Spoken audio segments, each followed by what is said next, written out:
Hey guys, it's me, Doofus Supreme. After I finished recording this episode of the podcast, I walked away from it with an overwhelming sensation of, that was annoying. And so I just wanted to make this brief intro to acknowledge that I was being annoying in this video and to assure you that that is going to change moving forward. And what I'm referring to is the fact that later in this podcast episode, we bring up that I missed the big Kenjaku twist in episode 1 of season 3 of JJK. Somehow, I genuinely have no idea how I missed it, but in this video, I get very defensive and I'm like, oh, anyone could have missed it. It's not that blatant, this and that.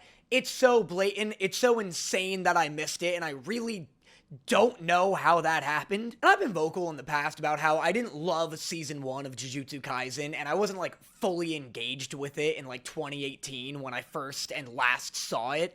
And when season 2 was coming out, that wasn't really an issue, but at this point, it's kind of become like a detriment to my viewing experience of season 3, because I'm just like missing obvious shit and like coming off as like a complete illiterate, like media illiterate dumbass. And so I just kind of wanted to apologize for that. This week, I'm going to rewatch season 1 of Jujutsu Kaisen. I know I say I'll rewatch stuff often. I'm actually gonna do it this week because I'm just like not behaving, this is such a stupid way to put it, but like, I feel like I'm not behaving professionally enough in the Jujutsu Kaisen discussions, because like, again, it is insane that I missed that. And I did like this week's episode of Jujutsu Kaisen, even though it's just a TED Talk. I think they pulled it off very impressively, but I just left the discussion being like, man, I just sound like the idiot that the JJK fandom already thinks that I am. But anyway, I just wanted to preemptively apologize if my half of our discussion today comes off as annoying or arrogant or something like that, and assure you that moving forward, I'm going to be more knowledgeable about Jujutsu Kaisen, and like, I don't know, I've just been feeling very insecure about the content I've been making lately, and like my presence online. And so, but yeah, I just wanted to say I do read your comments, and I'm sorry for like being obnoxious sometimes. I'm not just half watching these shows, even though I do miss things sometimes. And I just want to say that I'm making a conscious effort to be better at what I do 3 years into this podcast. Sorry for the super long intro. This is a funny video, and it's gonna be a blast. You're gonna love it. I didn't mean to start off on like a weird, insecure, anxious note. Just wanted to say, sorry, I might come off as annoying this episode. Hopefully I don't. Hopefully I'm wrong. But if I do, rest assured, future videos, I'm going to strive to not be so annoying. Before we get into all that, I want to talk to you about the sponsor of today's episode, BetterHelp. Listen, me and Danny made a resolution this year to stop fighting. And while we may not be off to the best start to make that resolution a reality, the therapy we both started going to made us realize that real change doesn't happen instantaneously. Real change comes from small, consistent changes that turn into long-lasting habits. And once those habits become permanent, you can begin to understand yourself better. And not until you understand yourself perfectly can you truly begin to understand those around you. And that's why BetterHelp has been so instrumental in both me and Danny's lives. See, because all we had to do was fill out a questionnaire. And after filling out that questionnaire, we were connected with therapists that were perfect for our individual needs. And our connection to those therapists was quick. And in fact, for most people, the connection for those who fill out the questionnaire to their therapist only takes a couple of days at most. However, if the therapist you're connected to is not the right fit, BetterHelp makes swapping therapists not only free, but incredibly easy to ensure using their matchmaking technology that you are connected to a therapist that is perfect for your needs. So what are you waiting for? Join me and Danny and the 6 million plus other people who have already began their mental health journeys on BetterHelp. Click the link in our description or go to betterhelp.com/otakusanonymous, 10% off your first month of therapy. Now, back to the show. Y'all ready for this? Don't show it. No one's gonna want to see that. I want everyone to see it. I want everyone to be aware that if I'm tripping up over my words even worse than I usually am, that I want everyone to see. Yeah. That the reason that I'm possibly tripping up over my words is the fact that I punched a hole in the tippitest of my tongue. Yeah, it's not going well for either of us, Nick. Because so last week, I told you that the day after we recorded, last Wednesday, was my birthday. And all I wanted for my birthday was to get a deep cleaning from the dentist. Yes. That's all I wanted. Truly, the only thing in the whole world I wanted. You're like, man, I've been thinking all year about like what I really need, in 2026. And you're like, I just need some half-awake dental hygienist just scraping out 4-week-old crumbles and hornbles out of the back of me molars with titanium tungsten picks. Just getting the chormbles out of my ormbles. We'll explain that in a minute. But that's truly, you're making it sound like I'm being dramatic. That is genuinely all I wanted for my birthday. I had the appointment all lined up. This is the epitome of a man who has everything. You're like, I could want a new bendable action hero toy or something stupid like that. Whatever your current hyperfixation. I have bendable action hero toys, Nick. I have that. I have desk pie. I have Hootie. I have everything a boy could want within arm's reach of you. I don't like that. You're wrong. She's the best one. She's the best toy I have. She makes the best poses. Look at that. In seconds, you have a good pose. In seconds flat. All of my other Spider-Men can't pose as well. You know what? While we're here, hold on. Don't throw her. I'm just happy that she's not in a jar. That's my biggest point of appreciation thus far of the podcast. Hold on. I'm holding on to talk to chat. Hi, everybody. Hello. Guys, as you can see, me and Danny are going to be on the interwebs again this week because I'm still in China. I don't know if any of you guys saw this, but I bit my tongue so hardest I ever bit my tongue 2 days ago. So I guess if you're afraid of bruised tongues, scroll away right now. But if you hear me tripping over my words at any point today, actual trigger warning. This is so gross. It's the worst thing ever. I'm not even looking. It looks like the inside of my cherry pie. Your desk pie? Yeah, it looks just like my desk pie. That's a trigger warning. That is, who's making pie in your household? Making? For my birthday every year, Sarah gets me an assortment of pies. I get 6 mini pies, and they're all a different flavor every year, and I love it. I never eat them all. We're like a week out from your birthday. I never eat them all, if you would let me finish. It's a lot of pies for one boy to consume. Anyway, I brought my Spider-Man. Here's the thing. Gwen Stacy's the best Spider-Man because look at how limber she can get. Best Spider-Person because she can do all these incredible, fantastic poses. Yep, that's really good. That's like a Teen Titans Robin knee blast. Yeah. Previously, my best was Miles Morales from the first Spider-Man movie. And he's still probably the best. I love his shorts. I love his jacket that's always like fluttering around. However, you'll actually find this interesting. For the second movie, they had to make a second Miles. Oh my god, I feel like I've been cornered at a kid's birthday party. It's like no. No, listen, you're gonna love my toys. So anyway, for the second movie, they had to make a second Miles, and this is the first movie's one. Can you guess how they would change his design for the second one? I'm assuming less cargo shorts?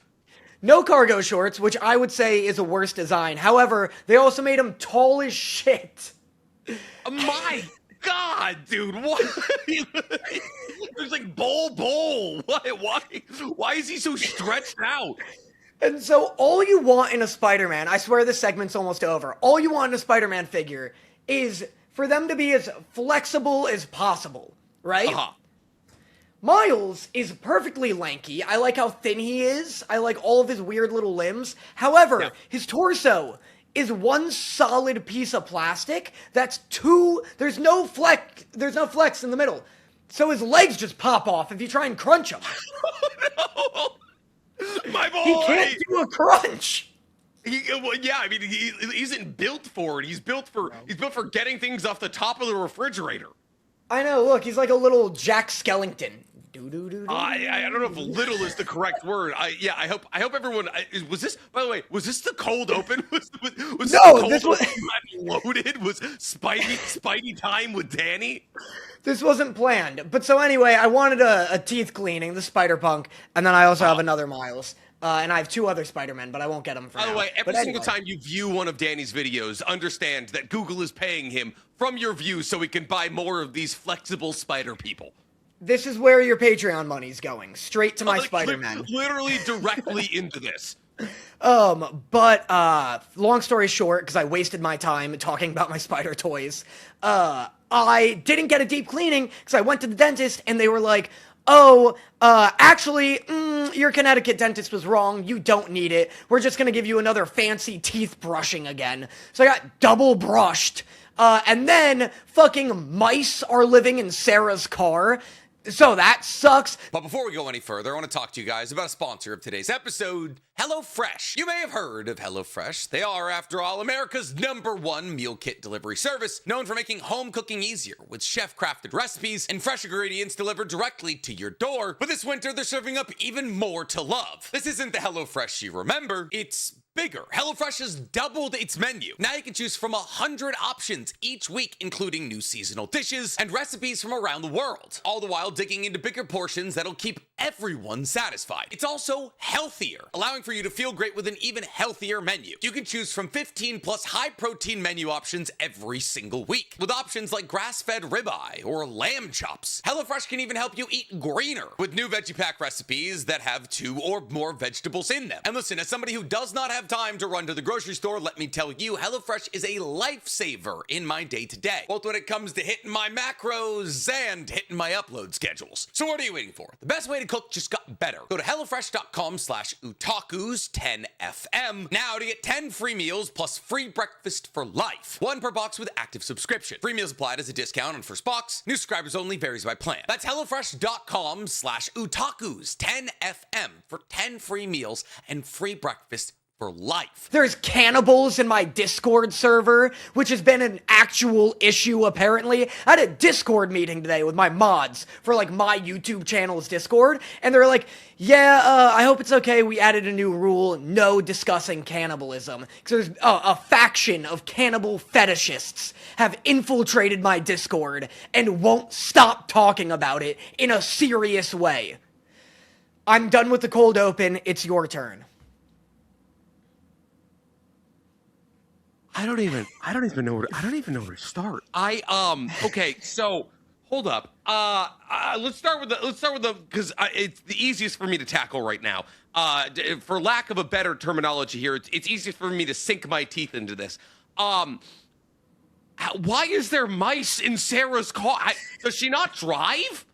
She doesn't drive. Wow. She doesn't. I know. I have answer. She doesn't drive. She works from home. The dogs are from home. The last time you guys left the house, one of your dogs got lost. I know for a fact that Sarah, outside of maybe picking up pies, hasn't left the house in weeks. Yeah, that's entirely true. Ample time for a family of mice to nest in her engine. I feel like that's also kind of Sarah's dream. That's like Sarah's version of becoming a Disney princess, except like her curse isn't like, oh, she's sleepy, or like that her pumpkin is gonna turn back into a carriage at midnight, or vice versa. It's, oh, if I turn over this engine, I'm gonna make mice stew. I'm gonna mince a family of mice. I don't understand how they aren't dead. Because she's been they've been in there for a minute. She brought the car in because she was hearing all of this noise coming from the engine. Yeah. Unless it's her bones rattling in it. I don't understand. She brought the car into like a shop and they were like, yeah, mice. There's mice in there. Like, and then they were like, hey. And then they were like, yeah, and then like, that's it. Yeah, you got mice. I hate to tell you, you got a bad case of mice. That'll be $600. And they were like, Sarah texted me and she was like, we have to get rid of the mice. And I'm like, me have to get rid of the mice? Tell that asshole to do it. They're like, oh, sorry, you brought it to a mechanic. What you needed was an exterminator. So go ahead and pop this this car over by the exterminators. They'll just blast out your whole engine bay. And meanwhile, Sarah, who literally wouldn't injure a fly, is like, you know what? My car is just mice now. They're cooking eggs on the engine, Ratatouille style. Yeah, she's got a bunch of... Oh, what a great sequel. Sarah joins the Indy 500, and mice are controlling the car from the engine. Like Fred Flintstone, but yeah, they're just like, they're pulling the brakes and all of that. That would be awesome. Yeah. That's basically, what is that fucking Herbie Herbie movie. Herbie Fully Loaded, you're correct. Yeah, just a sentient Volkswagen Beetle that for some reason is good at racing. Okay, now that I've warmed up to the concept of talking about ridiculous nonsense, also, guys, I want to note, because a couple people have said it in the chat here, we cannot see super chats, but Stank does a compiling of super chats. So if you guys send a super chat, we do super chat corner, where we get all the super chats and then we go over them. I saw someone gave a $100 dono. We will get to that in a second. But like I said, in our interface, we can't see it, but we will get to it once Stank compiles all of them. Thank you. We love you. 1 second. Now on to, I guess, the significantly more pressing matter at hand here. Oh, you know what? I don't even, because here's the thing, Danny. I gotta ask, like, because cannibal fetishes don't come out of nowhere. So what did you do? Why is it your fault? I've truly done. They don't just look at you and be like, "Oh wow, that's biteable skin," because you don't have biteable skin. You're not an eatable looking person. So clearly you did something to invite these cannibalists into your Discord. No, you're right. I don't look like I taste good, and I don't understand where they're coming from. The mods were just like, yeah, it's been going on for like a couple of months, so we have a hard no cannibal talk rule in the Discord server. And they're like, you can't even joke about it. Like, if you talk about it, you'll get muted. Because there are too many people seriously and explicitly discussing it. Months? This is months! For months? I don't. Yeah. They're just like they're just like, oh man, I can't wait for the next episode of Knights of Guinevere. Some happy 21-year-old like living in Arkansas is like, oh wow, Knights of Guinevere episode 2 is gonna be so great, especially with all this AI stuff that's come out of nowhere from Disney talking about Bob Iger wanting to use AI short form, and then someone's like, how exactly thick is your thigh? You're like, what? And I'm like, hold on, maybe he's just the run-of-the-mill perv. And they're like, I'd like to sink my teeth into it. Damn it, cannibal! God, we can't keep doing cannibals, guys. Holy I know. Shit. Now I can never react to Hannibal. So that sucks. That or The Hills Have Eyes. Or Wrong Turn. Yeah, there's not a whole lot of cannibal content out there. That's crazy. Oh my god, dude, that's someone nuts. in chat. I don't even know what I would do. Someone in chat brought up a moment that you and I did once where we were like, I forget what was the bit where we like, what if you had to eat somebody on a deserted island, what part of them would you eat? Something like that. Oh, yeah. Yeah. Of course. Well, people were like, you caused this, but I don't think we caused it. I think it's just like, someone caught the cannibal bug and then it spread like wildfire, awakening something in other members. Dude, and that's the thing, it's like, there's like stories about like people who, there was like this guy in, I think like the 90s in Germany who was like a millionaire. And like he got in a bunch of these like cannibal forums and basically like eventually like 2 people were like, I want to be eaten. And like there was like a whole thing where like he like killed and ate them basically, and like they consented to it. It was like this whole like legal, more like gray area. Obviously, it was still murder. But it was like I listened to this whole podcast breakdown, and it was fucking awesome. 1 second, I am already sweating. I have to turn the AC on, which is a 2-step endeavor. I'd argue you have to delete the B-Stars reactions. You're right. That is a lot of cannibal content. Texas Chainsaw Massacre. Someone brought up Bones and All. Where Timothée Chalamet is a cannibal. Bones and All is great. Yeah. Oh, that's a good movie. It's so interesting that those people were like, we want to be killed and eaten. Because if I had such an insatiable desire to be eaten, maybe part of it is like you want the whole of you to be eaten, but I'd be like, I'll remove a leg or something, and then but no, I guess part of it is go from there. Yeah, I guess so.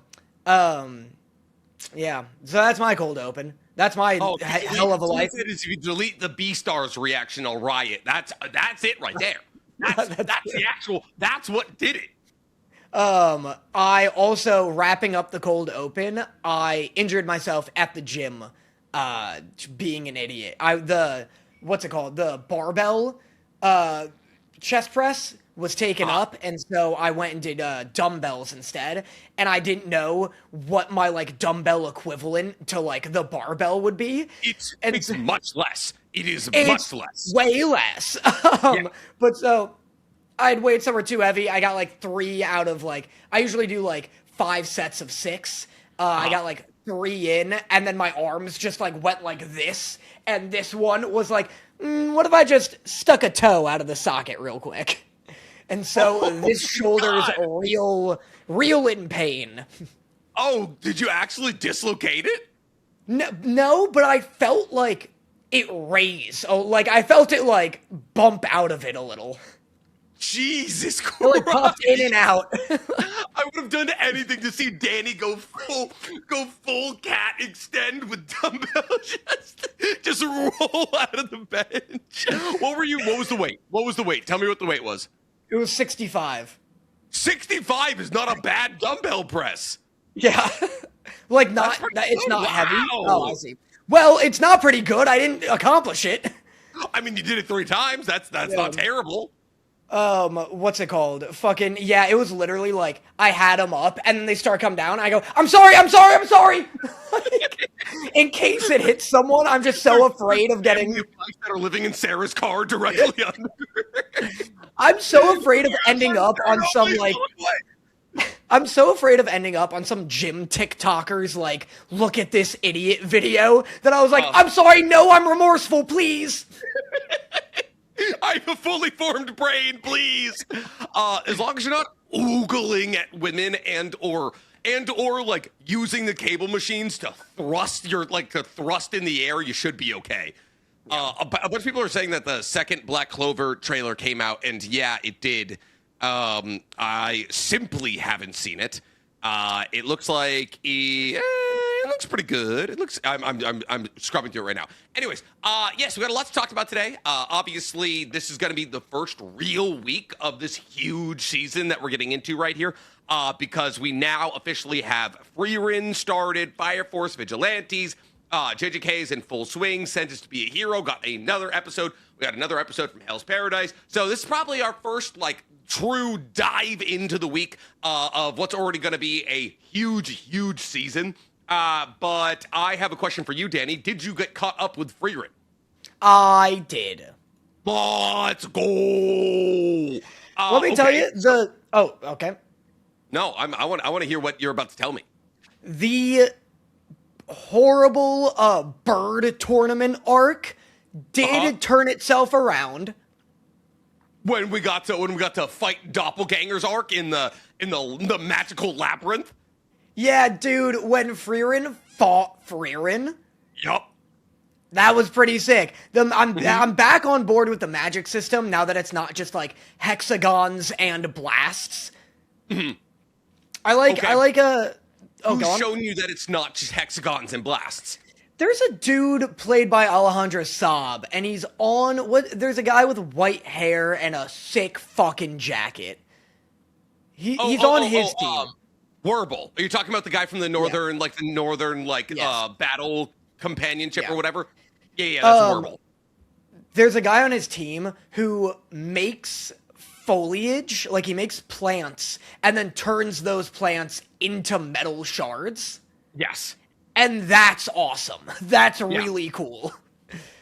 Basically, a lot of the people that are introduced during the first class mage exam arc show all the different facets of magic that are really cool. Like Denkin uses traps. Werble is kind of like a slash person. I love Ubel's magical ability, which is and if she fundamentally understands something, she can cut it. Which I find to be a really, really cool mechanic. She has to battle against somebody until she is able to be fundamentally this is how this works, and therefore I should be able to cut it. I've always loved that mechanic. Outside of that, would. There's also there's the 2 girls. I forget their names. They're the pair, and they use ice magic and shit like that. There's a lot of cool mechanics. And those mechanics get explored upon further in this upcoming season in the manga.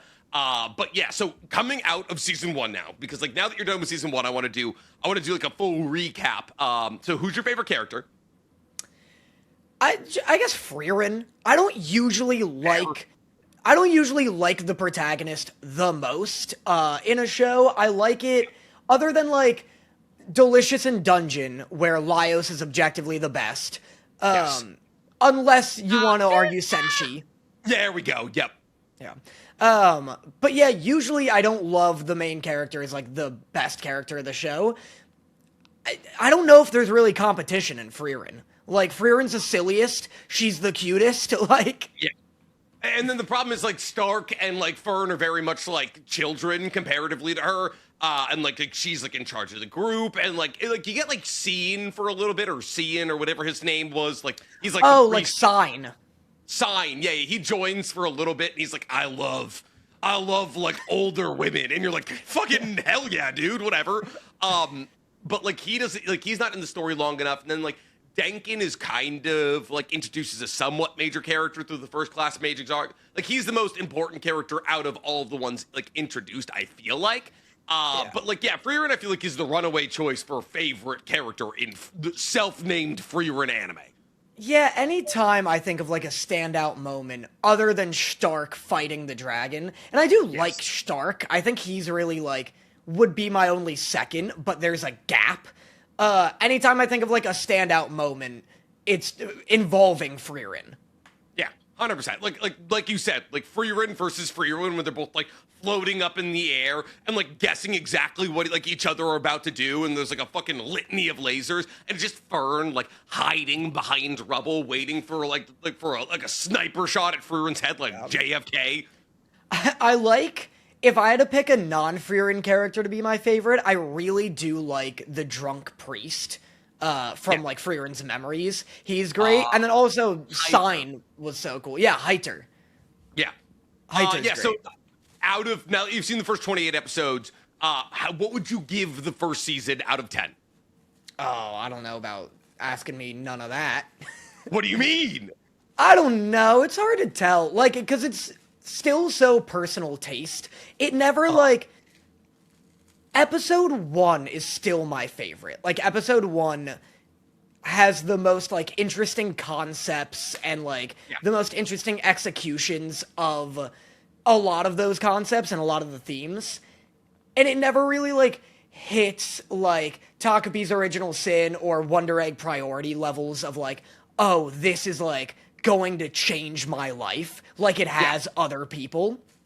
And that's why, like, that's why I don't love thinking of Frieren in, like, an out of 10 scale, because it's so clear to me that, like, while I do enjoy it, it's just, like, not fully catered to, like, my tastes, or it's not, like, the pacing isn't, like, what I prefer. No, that's fair, I guess, like because, like, it is definitely, like, it's more of, like, an experimental, like, the thing is, like, people are like, oh, man, the story it tells is so beautiful, but the story it tells is so... Like, it's not relatable to anybody, really. Like, the story revolves around an immortal person trying to, like, find connection with mortals, right?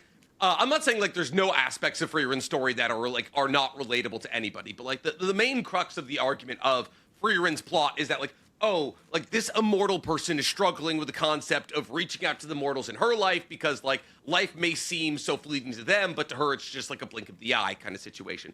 And so, like, when you're talking about things like Takapi's Original Sin, or, like, other, like, very emotionally hard-hitting anime that we've seen over the last, like, year or so, like, it's, like, very much like, oh, this is a problem that maybe I've struggled with. It's a problem that I can relate to. But, like, and, like, I guess, like, there is definitely some people that could, like, see some of themselves in Frieren, like, people who struggle with interpersonal relationships, and stuff like that. But I feel like it tackles such a fantasy issue that it's, like, it's kind of easy to keep yourself separated from it.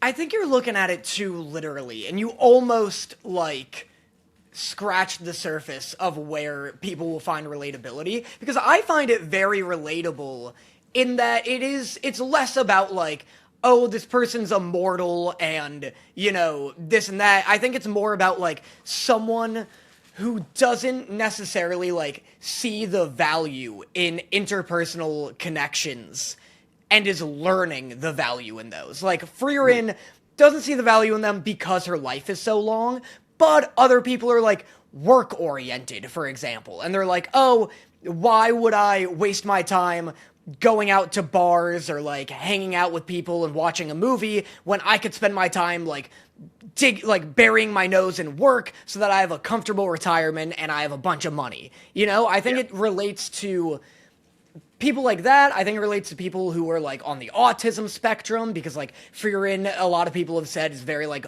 autistic coded, where she's not emotionless. She just hasn't necessarily like doesn't have a full understanding of her emotions, and through like really diving into these new relationships, she's gaining a better appreciation for her past relationships and kind of regretting not living in the moment with them. Yeah. And so, no, that's actually that, definitely fair. And like, I can see that. Like, that was the thing. It's like you were talking about like, oh, how you like you personally like you don't find yourself as connected to it as Takumi's original sin. I was like, I wonder why. But yeah. So now that you're caught up. Oh. Well, I just want to say also, last thing with Frieren, I think it's not even that like the story it's telling is like not to my liking. Like, I like the story and I like the concepts. I think it's like Frieren's formula is like to give you a very cozy 20 minutes and then 2 minutes of like really deep, hard-hitting, crushing philosophy, which is like, it works because it's like the vibe is kind of like, oh, it's almost like how a farmer would teach you a lesson, where he's like, I'm going to teach you about responsibility, and so you have to, hack at wood for 9 hours to eventually learn this lesson. That's what it feels like, and I do like when I get those 2 minutes of hard-hitting philosophy, but my personal tastes are more like Takumi's original sin, where it is very emotional and it's a very philosophical, but like a ton of shit is happening, like. Yeah. I wonder, so actually, this is actually, because this is something you talked about recently, where I think you made a TikTok talking about how Matt Damon established that Netflix wants actors to basically say what the plot of the movie is 3 to 4 times, because like Netflix believes that people are just on their phones while they're watching their movies. So like they kind of have to hit you over the head of like what you're trying to establish plot wise here. Do you think that maybe the reason that like you feel disconnect, like you feel more connection to Takumi's, is because like the themes are more pertinent, like it's more in your face. There's less like fluff around it. You have to do less work to dive to like the core theme messaging. Oh, I mean, I for sure have like a brain rotted like squirrel brain. I think it's just Takumi's original sin is like constant, relentless conflict. And Frieren is almost a show that's like, hey, you could be on your phone. That's all right. We'll get around to. You disagree? It's not that I don't disagree, because like I'm thinking about like, I obviously it's been a while since I watched season 1. I haven't rewatched it, but I'm thinking about like this last episode, and I was like, well, not a lot happened. I was like, not a lot happened, but I enjoyed every minute of it, right? And I was like, oh, you probably could have missed a fair amount of the first episode of season 2, and not lost all that much from Frieren. However, like, it doesn't feel like a show that I would want to be on my phone during, because I love watching it so much. Like, I go on my phones like when I'm watching Togenanki. Like, I only go on my phone when I'm watching something I like don't genuinely enjoy that much. But like Frieren, I'm like, oh, this is like, it's like, you know how when we have a slate, like it's like Friday comes around and it's like time to watch all the anime for the week. First thing I'm gonna watch this entire season is gonna be Frieren. And that's over JJK. Like, I'm watching Frieren first before I'm getting into JJK. And so like I would never want to like scroll on my phone during it, but I could also see you like, oh, if you're watching Frieren, you can miss 30-40% of the episode and be fine. Yeah, I mean, it's just a cozy, like, vibey show. And this episode 1 of season 2 of Frieren, is just another classic Frieren mess around. They're looking for these crystals. What happened? Earbuds fell out? I literally just karate chopped them out of my ear so hard. Damn. What's it called? Yeah, this episode was just a classic Frieren and gang mess around. They're looking for some crystals. I think this episode does a good job at being like Frieren's back baby, which is something I'd feel harder if I didn't like literally catch up like today. So did you feel that, where it's like, oh man, the gang's back together? It's such a Frieren-ass episode of Frieren, dude. It starts with them doing some nonsense. Some like they stumble upon like magic nullifying crystals, and they're like, well, this could solve all of our money issues. But then they're like, but we're not gonna do it. And they're like, oh well, if we stumble upon an enemy, we won't be able to use magic. I was like, tow the crystal around with you on a 3-meter long rope. Like, have it behind you by 4 meters so that it's not affecting you, and then sell this crystal to the next fucking town, use the gold to buy a mansion, and never have to worry about money ever again. But they're like, well, no, that would nullify every plot point we have moving forward here. And so it's no, they can't bring them with them because they're too vulnerable. Well, that's what. So they're like, oh, the magic nullification, like range of this crystal is 3 meters, right? And then I was like, okay, cool. So like, you can't have it in your pocket. You could tie it on a string and a 10-foot long string, and then just drag it behind you. No, you're right. 3 meters is way too close for it to be that big of an issue. Yeah. 10 feet behind you, fucking cut off some of Stark's best animated jacket on Earth, a couple lengths of his fucking 100 frame per second jacket, and tow it behind you, and we'll be okay until the next town. But then they like, so obviously you're like, oh, the episode starts with some nonsense, but then they fall into this cave, right? And then like they're like running away from the cave, and they're exploring this idea that like this episode's big on Stark and Fern's character. And that's kind of like all of Frieren. It's like Frieren does go through some growth, honestly, but she's more a catalyst for the growth around her. And like, I thought it was like a really sweet moment where like Stark was like, oh, you guys can't use crystals, like, because all the crystals, you can't use magic down in this cave.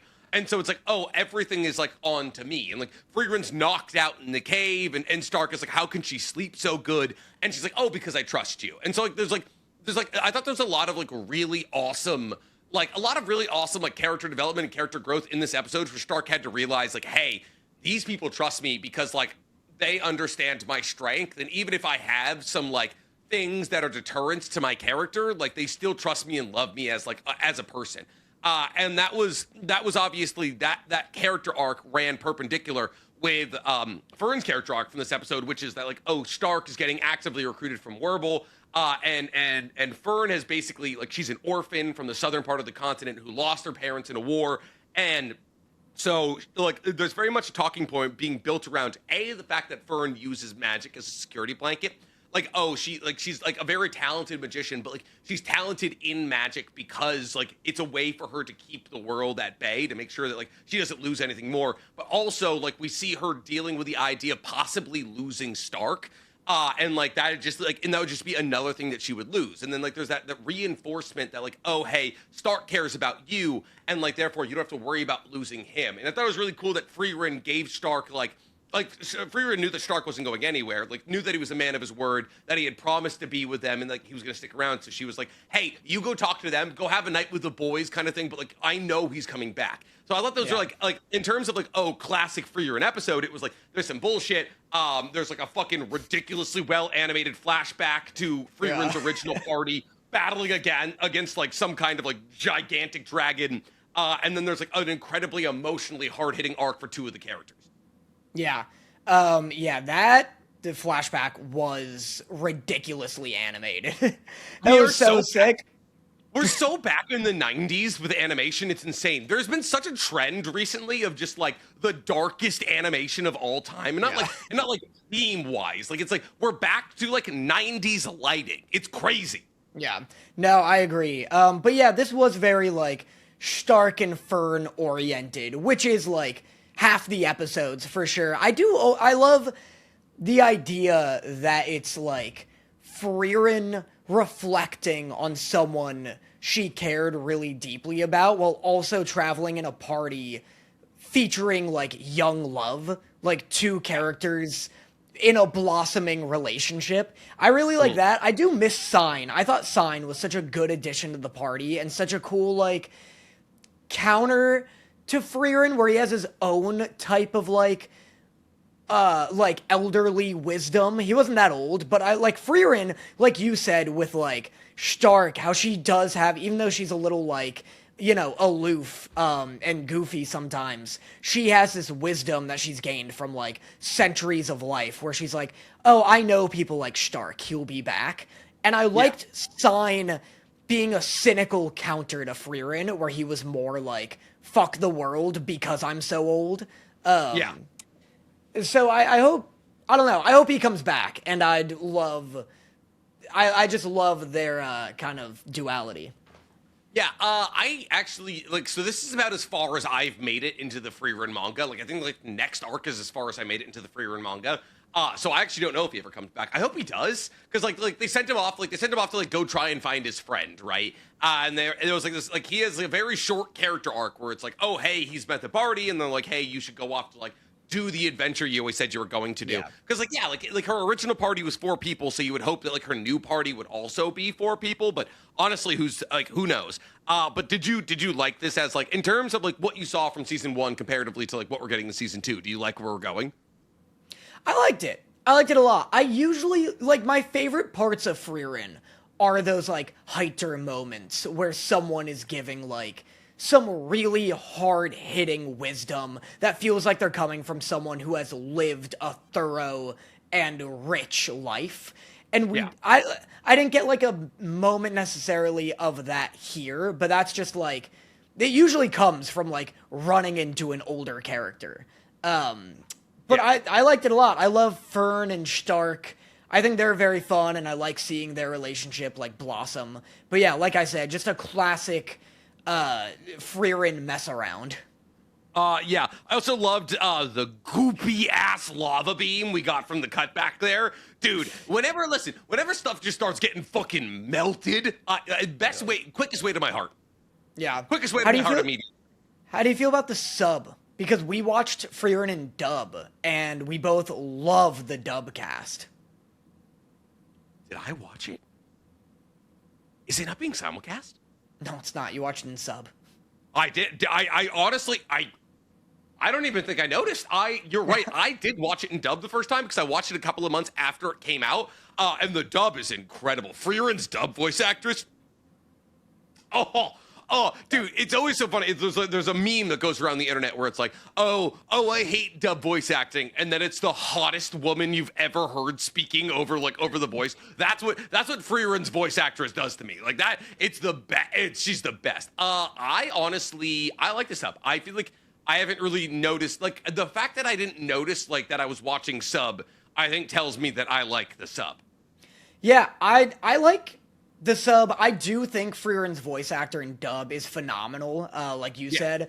I like Stark better in sub, personally. I think I like Fern better in sub.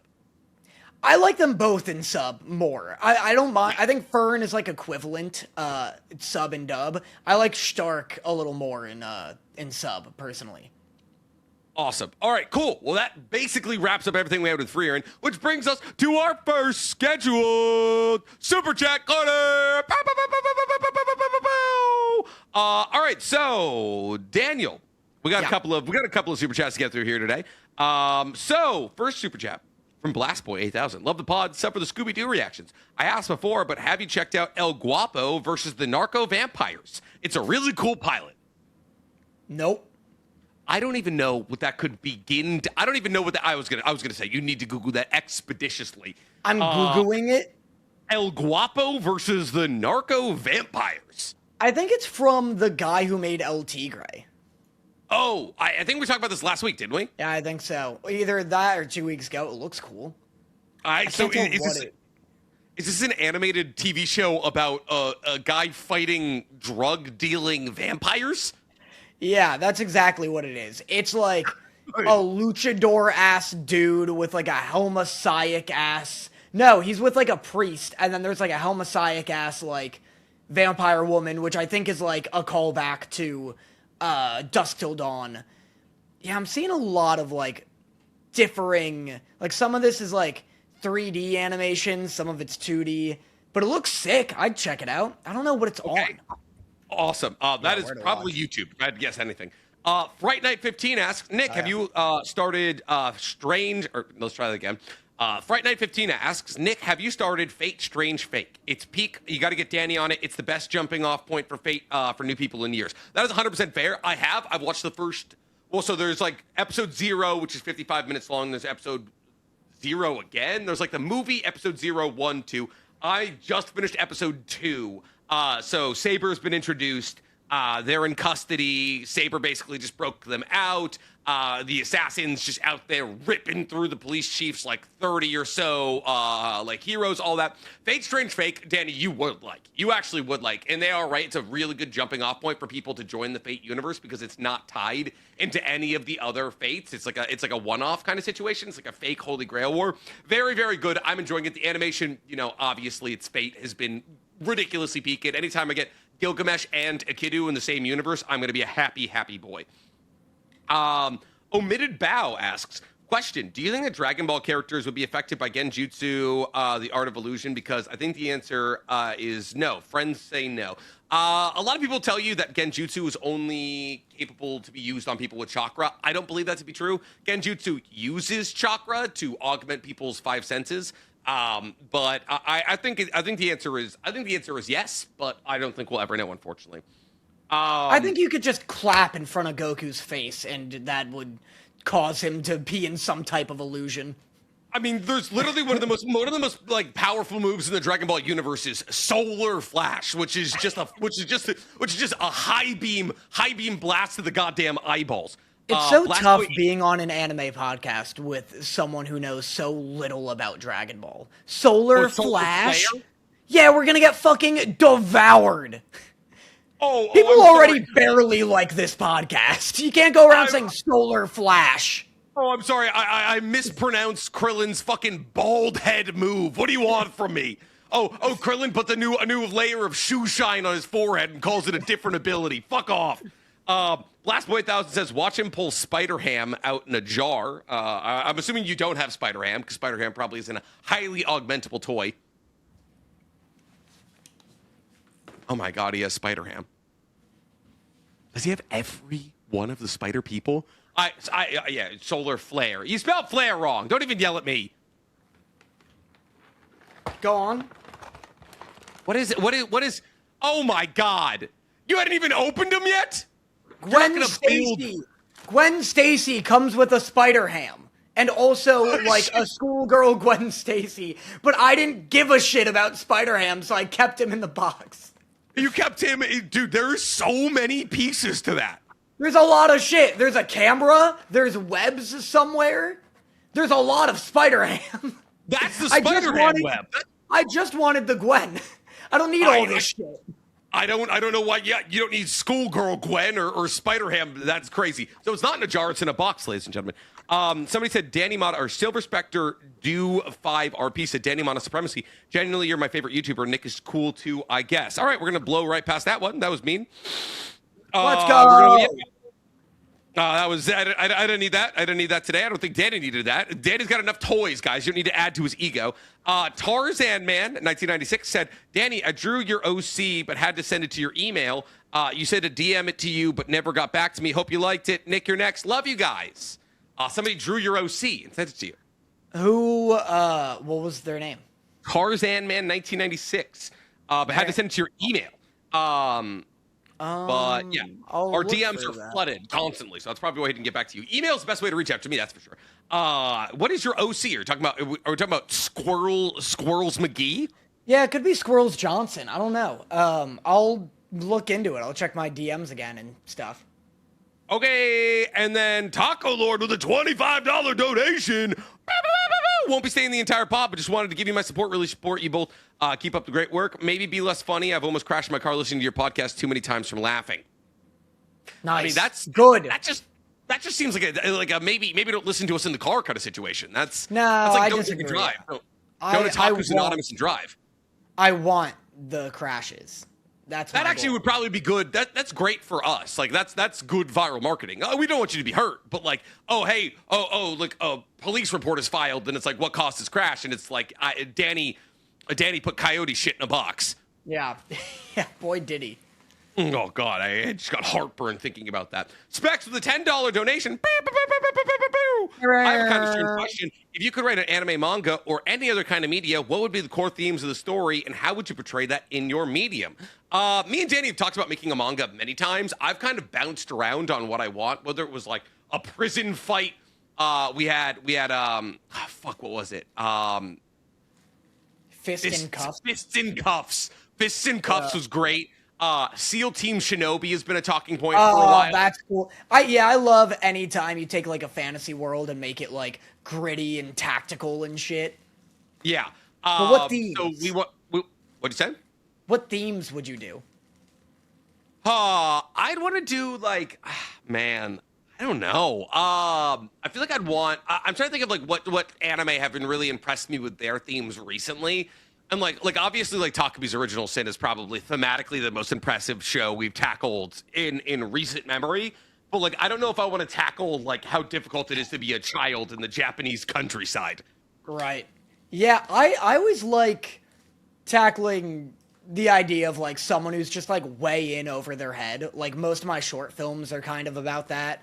And I really like tackling like consequences, which sounds dumb because like ideally everything does that, but like everything doesn't do that. Like I love any time I like anime where like every arc has lasting consequences and the characters are like unrecognizable from arc to arc. Brandon Sanderson does that really well where like each book is like almost a different world from the previous one because so much changes book to book. And so yeah, that kind of stuff. I think I'd probably want to tackle like concepts like amorality. I think like I find it so interesting when a story diverts from like what you would decide is like the correct moral choice.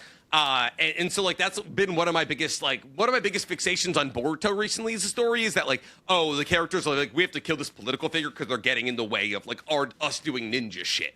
Like in the most recent chapter of Boruto, they're like trying to basically kill somebody who works for the daimyo because he's getting in the way of like their investigation. I'm like, oh, that's fucking sick.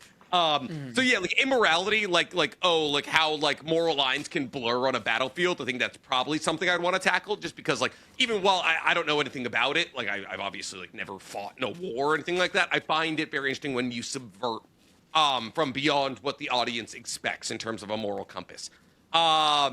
Somebody said Kareem DeLittle, I believe, 3468 said, watching at 3 a.m. from London. Hope you guys come to a convention here soon. I just bought a chain pearl necklace from Flair & Co. Amazing jewelry. Thank you. Wow. Are you sure it's not creamed a little? No, it is not creamed a little. It's Kareem DeLil. But thank you, Kareem. That's very nice of you. I'll tell Dorothy that you spread some love over there. The Greek Weeb with $20. Can't say for the pod. One segment you guys could watch for anime manga you haven't seen, dropped, or finished. Want to recommend a fun segment for the pod you guys could watch in anime manga you haven't seen, dropped, or finished, and do like a weekly book club thing to discuss what you've checked out till you're done. That's what Best Boy's supposed to be. We just have a hard time keeping up with the shows we're supposed to be watching each season. So the idea of being like, oh, I'm gonna squeeze another one in is like very unlikely for us. Yeah, at least in this current season, because we are up to our gosh darn eyeball. Don't act like any other season we would do it. We never. You brought Kingdom. You brought Kingdom to my house a couple weeks ago. You popped on. Have you read it? No, that's what I thought. I'm saying you did it. I'm saying you did it. I'm trying to give you credit. Right, gotcha. Not always a competition, Daniel. Kingdom Volume 3 just came in my house, so I gotta read Volume 2 to keep up with it. Ooh, Storm to Chow said, have you guys checked out Darwin Project? Is that the one with the monkey? Is that the one? Yeah, it's like a monkey guy with a weird, like, no top of his head. Yeah, and then he's like a good guy. He's like, everyone's like, oh my god, I can't believe, because he's a Human Z. It's the Human Z one. It's kind of hard right now to think of that one because there's also the movie called The Chimp, I think. Primate. Primate, yeah, there's the Primate horror movie that just came out, and so I'm getting those two mixed up all the time.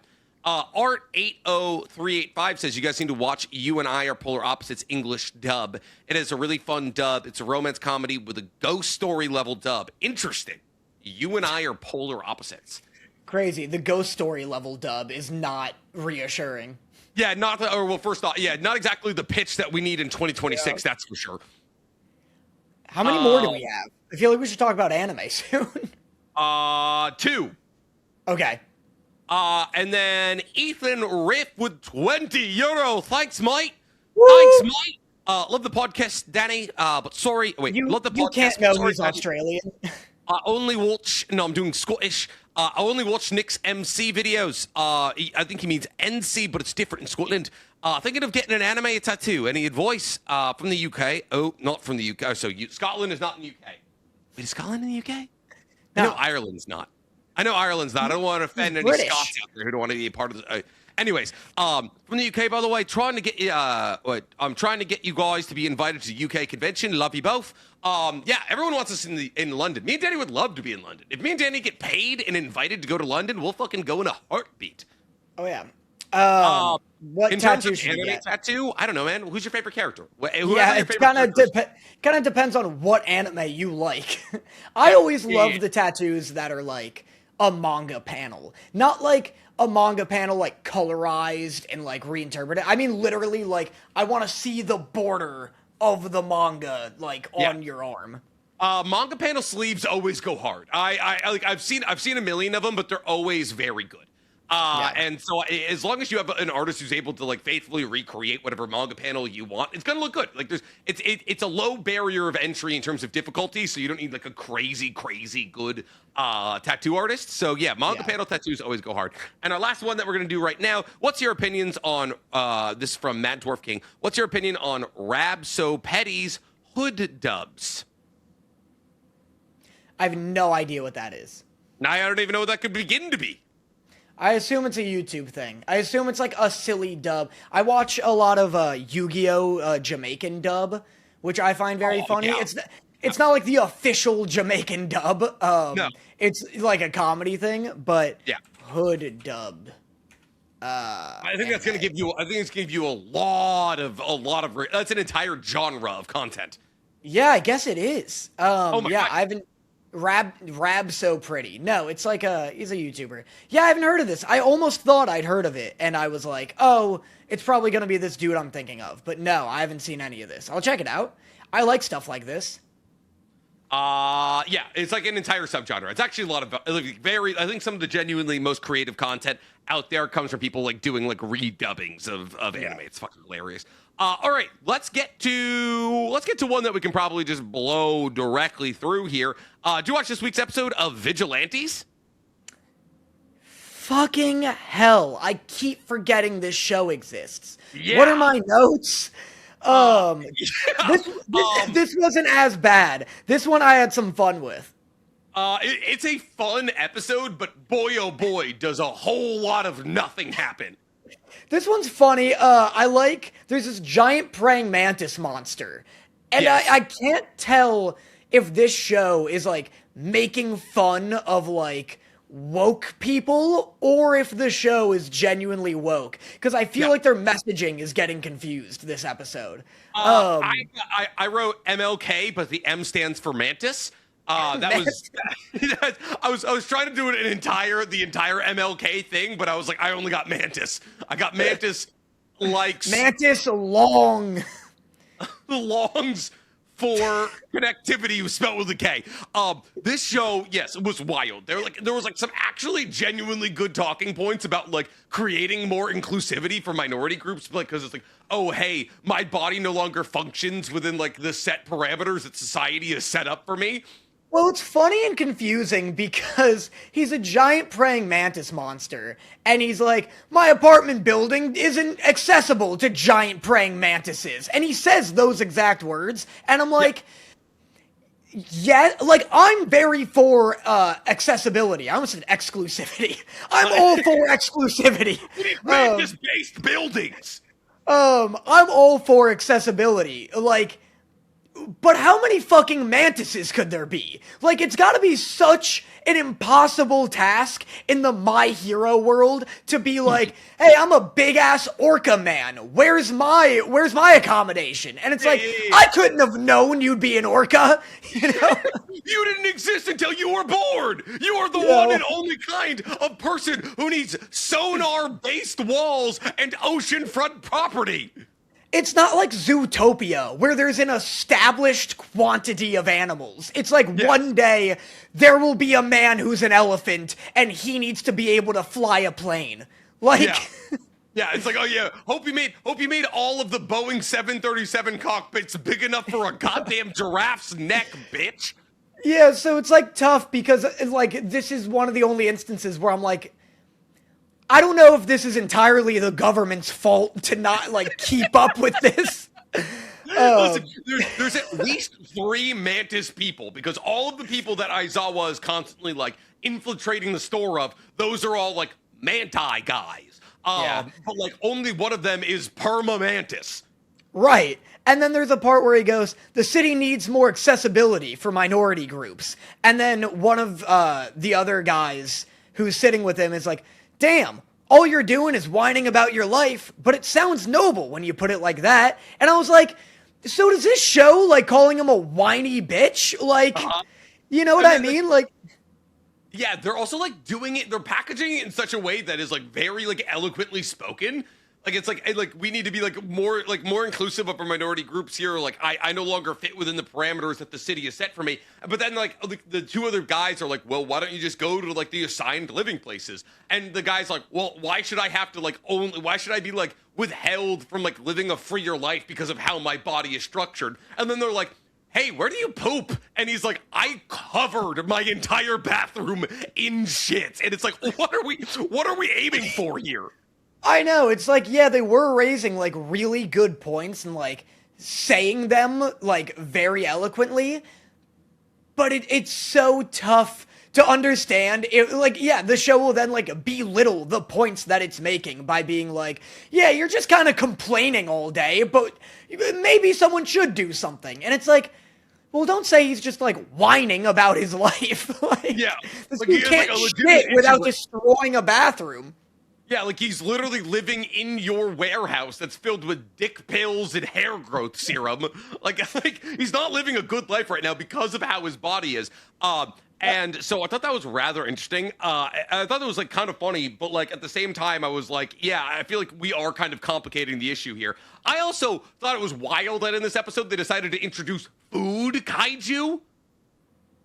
Yes. That was interesting. First off, All Might jumps to Okinawa, which is like thousands of miles from Tokyo. Then like, and mind you, a minute, which is an insane speed feat for All Might. And then cubes gigantic sentient tofu. And it's like, how is this not a problem in My Hero Academia? Has All Might killed all the food kaiju? Because it happens again in this episode. You see him coming back from another thing where he was fighting gigantic sentient tempura shrimp. Yeah. Are those just considered monsters? Like, do you reach a point where you're not considered a person anymore if you're, like, big enough? Yeah, clearly. Because they're like, oh no, the soybeans, like, the mutated soybean made a tofu monster, and All Might's no-kill rule apparently flew out the goddamn window. I know. There was one point where a guy goes, there are systems in place that allow young folk to there are systems in place that allow young folk to find a mentor with a similar quirk. And I wrote, meanwhile, a praying mantis can't poop without destroying his bathtub. Yeah, like it's just like there's no way that we're able to figure out the 3 people who are able to slow down speed, but we can't figure out how to dig a bigger hole in the ground for Captain can't fit in his own goddamn apartment. I also wrote, dude's out here trying to punch 8 times in an instant and his laptop's just like, a gun would suffice. Do you remember that? Also, I love that he's walking away from his punching bag, just like monologuing, like just giving us all the information for no goddamn reason. He's like, oh, that's probably the limit of what I can do right now. I tried to punch 8 times, and it's like, it was so weird that he was just saying it all out loud to me. It like threw me out of it. He was talking to his laptop. I guess. And then they're like, yeah, like the guns, whenever you use those guns, it worked. And he was like, no. That would ruin this story, basically. Like, don't give the high-speed guy a gun that will absolutely kill the majority of the people he's fighting. I know. The guy on the laptop, is that All For One? I'm assuming it's either him or Dr. Garaki. It's got the same exact voice as All For One. It's probably, knowing what I know about this story, I believe it to be All For One. Gotcha. Because, like, I think everything in My Hero Academia ties back to All for One at some point in time.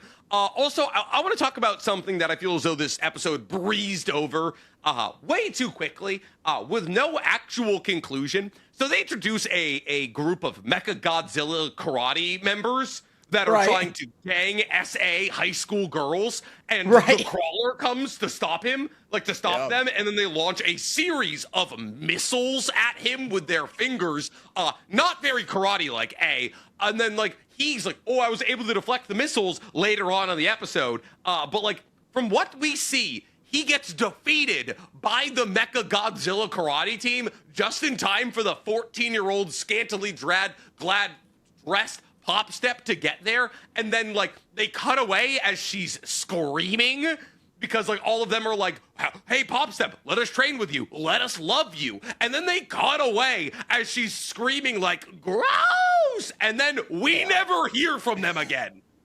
Yeah, this show is so out of uncharacteristically so much weirder with the underage sexuality stuff. Or whatever, sexualization with underage stuff. And it's been like that since season 1. In a way that has never been this apparent in the original show. It's most glaring reminder that this is not written by the same guy. Yeah, not written by Horikoshi. And it's but also at the same time, it's even as egregious as the sin of all of that is did we defeat those guys? Are those Mechagodzilla karate guys still running around? It's introduced out of nowhere, and it's not dealt with. It's just, used as a medium to show us that, Koichi has the ability to deflect things now, and that's it. I guess she stopped him. I guess that's what it is. She must have stopped him. We don't know. They don't show us. That's a thing that the Vigilantes does. They just use small little segments to introduce things that further the plot, and then abandon those small little segments. Nothing has consequences. Right. How do you feel about his new use of powers?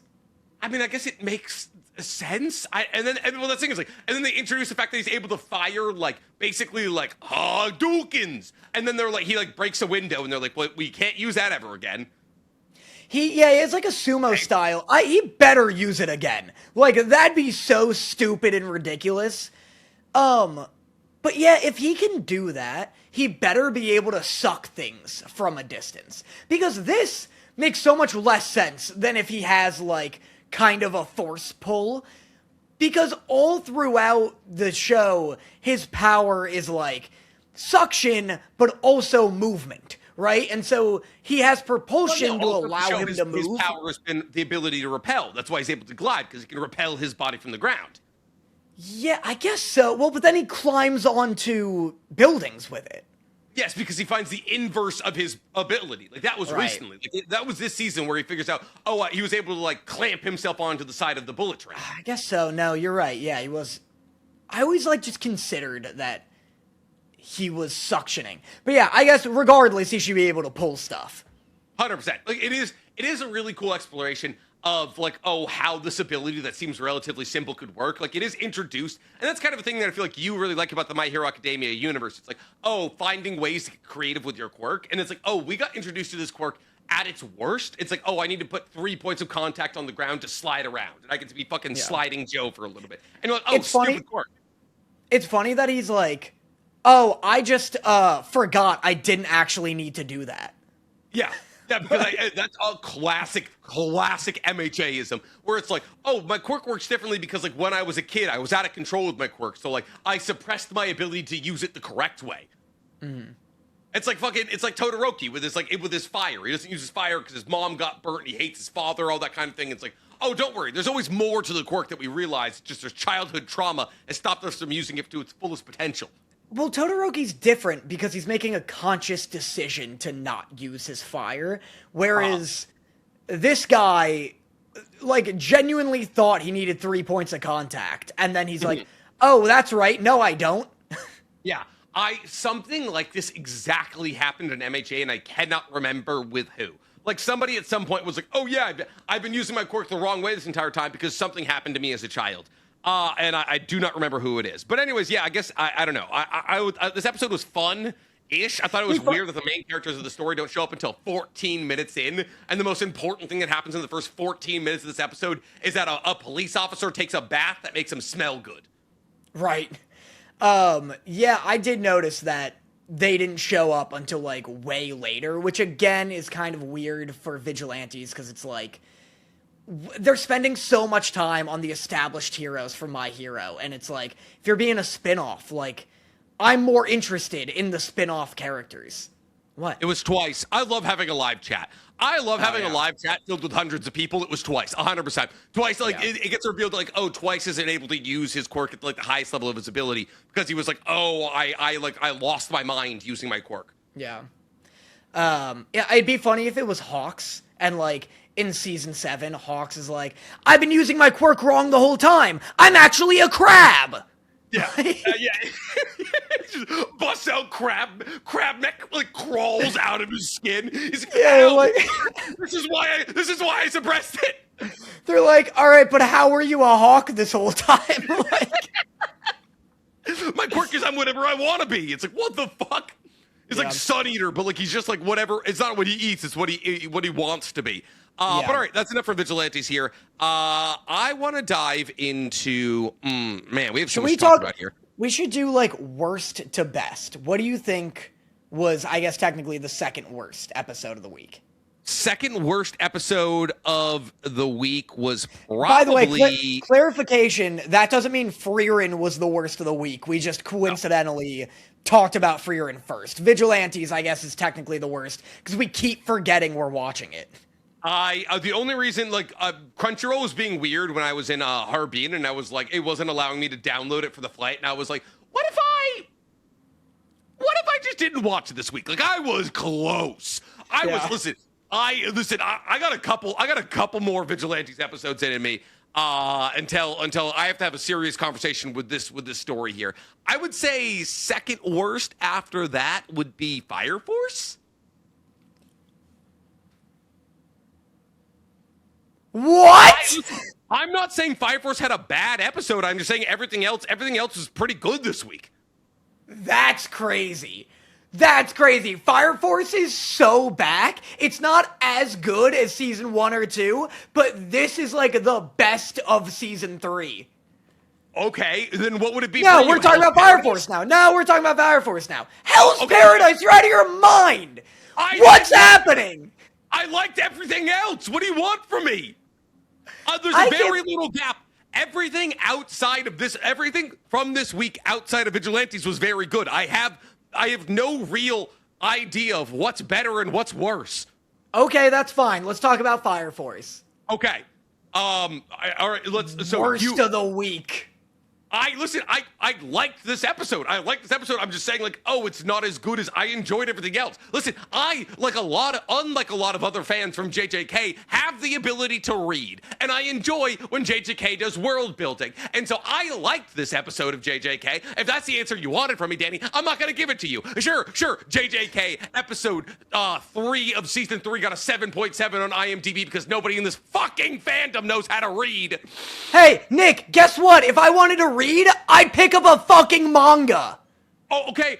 They did such a good job. They did such a good job of building out what's going on with the Culling Games. It's so much better in the anime than it is in the manga. And let's talk about Fire Force. We'll get to it in a second. Let's talk about Fire Force. Do you want to talk about JJK? You know, fine. Let's talk about JJK. Let's talk about JJK. Right. Let's talk about JJK because I've had it up to my nipples with this fandom, dude. Dude, this episode, I was baiting you into saying this was the worst episode of the week, because then I, jokingly, was gonna say, no, it's not. This episode was hilarious.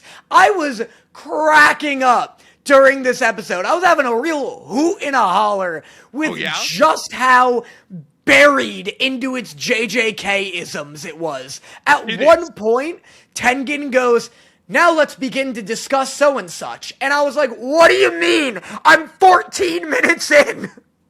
And then we're just getting into our third slide of this PowerPoint, demonstration from Tengen. It was so funny. It was such a presentation. I wrote, where is it? About the Culling Games. Oh, at one point, Tengen goes, you'd look like this too if you were 100 years old. Tengen has 4 eyes. No, I wouldn't. No, I wouldn't. First off, Tengen is 500 years old and also now a cursed spirit. So, like, yeah, that's where the 4 eyes come from. Well, like, Tengen's over here looking like a bottle of, like, melted toothpaste. He's like, you'd look like me if you were old. I wouldn't. I promise I wouldn't. I'd like to think that's a fate I could avoid, ma'am. Yeah, I just wrote, very nice presentation you've put together here. And I will admit, if you have to have an episode that is, like, all dissecting this insanely elaborate game that they've put together for a full, uninterrupted 22 minutes, they did the absolute best they could. You give this to the One Punch team, this will be 6 frames of animation over 22 minutes. 100%. This would have been the biggest budget saver episode of all time. They really put their whole fucking back into this episode, which I really respect. I liked the visuals. It kept me engaged. It'd be so easy for this to be an episode where I just, like, glaze my eyes over the entire time, or, like, look on my phone and pretend I know what Japanese is so that to justify it.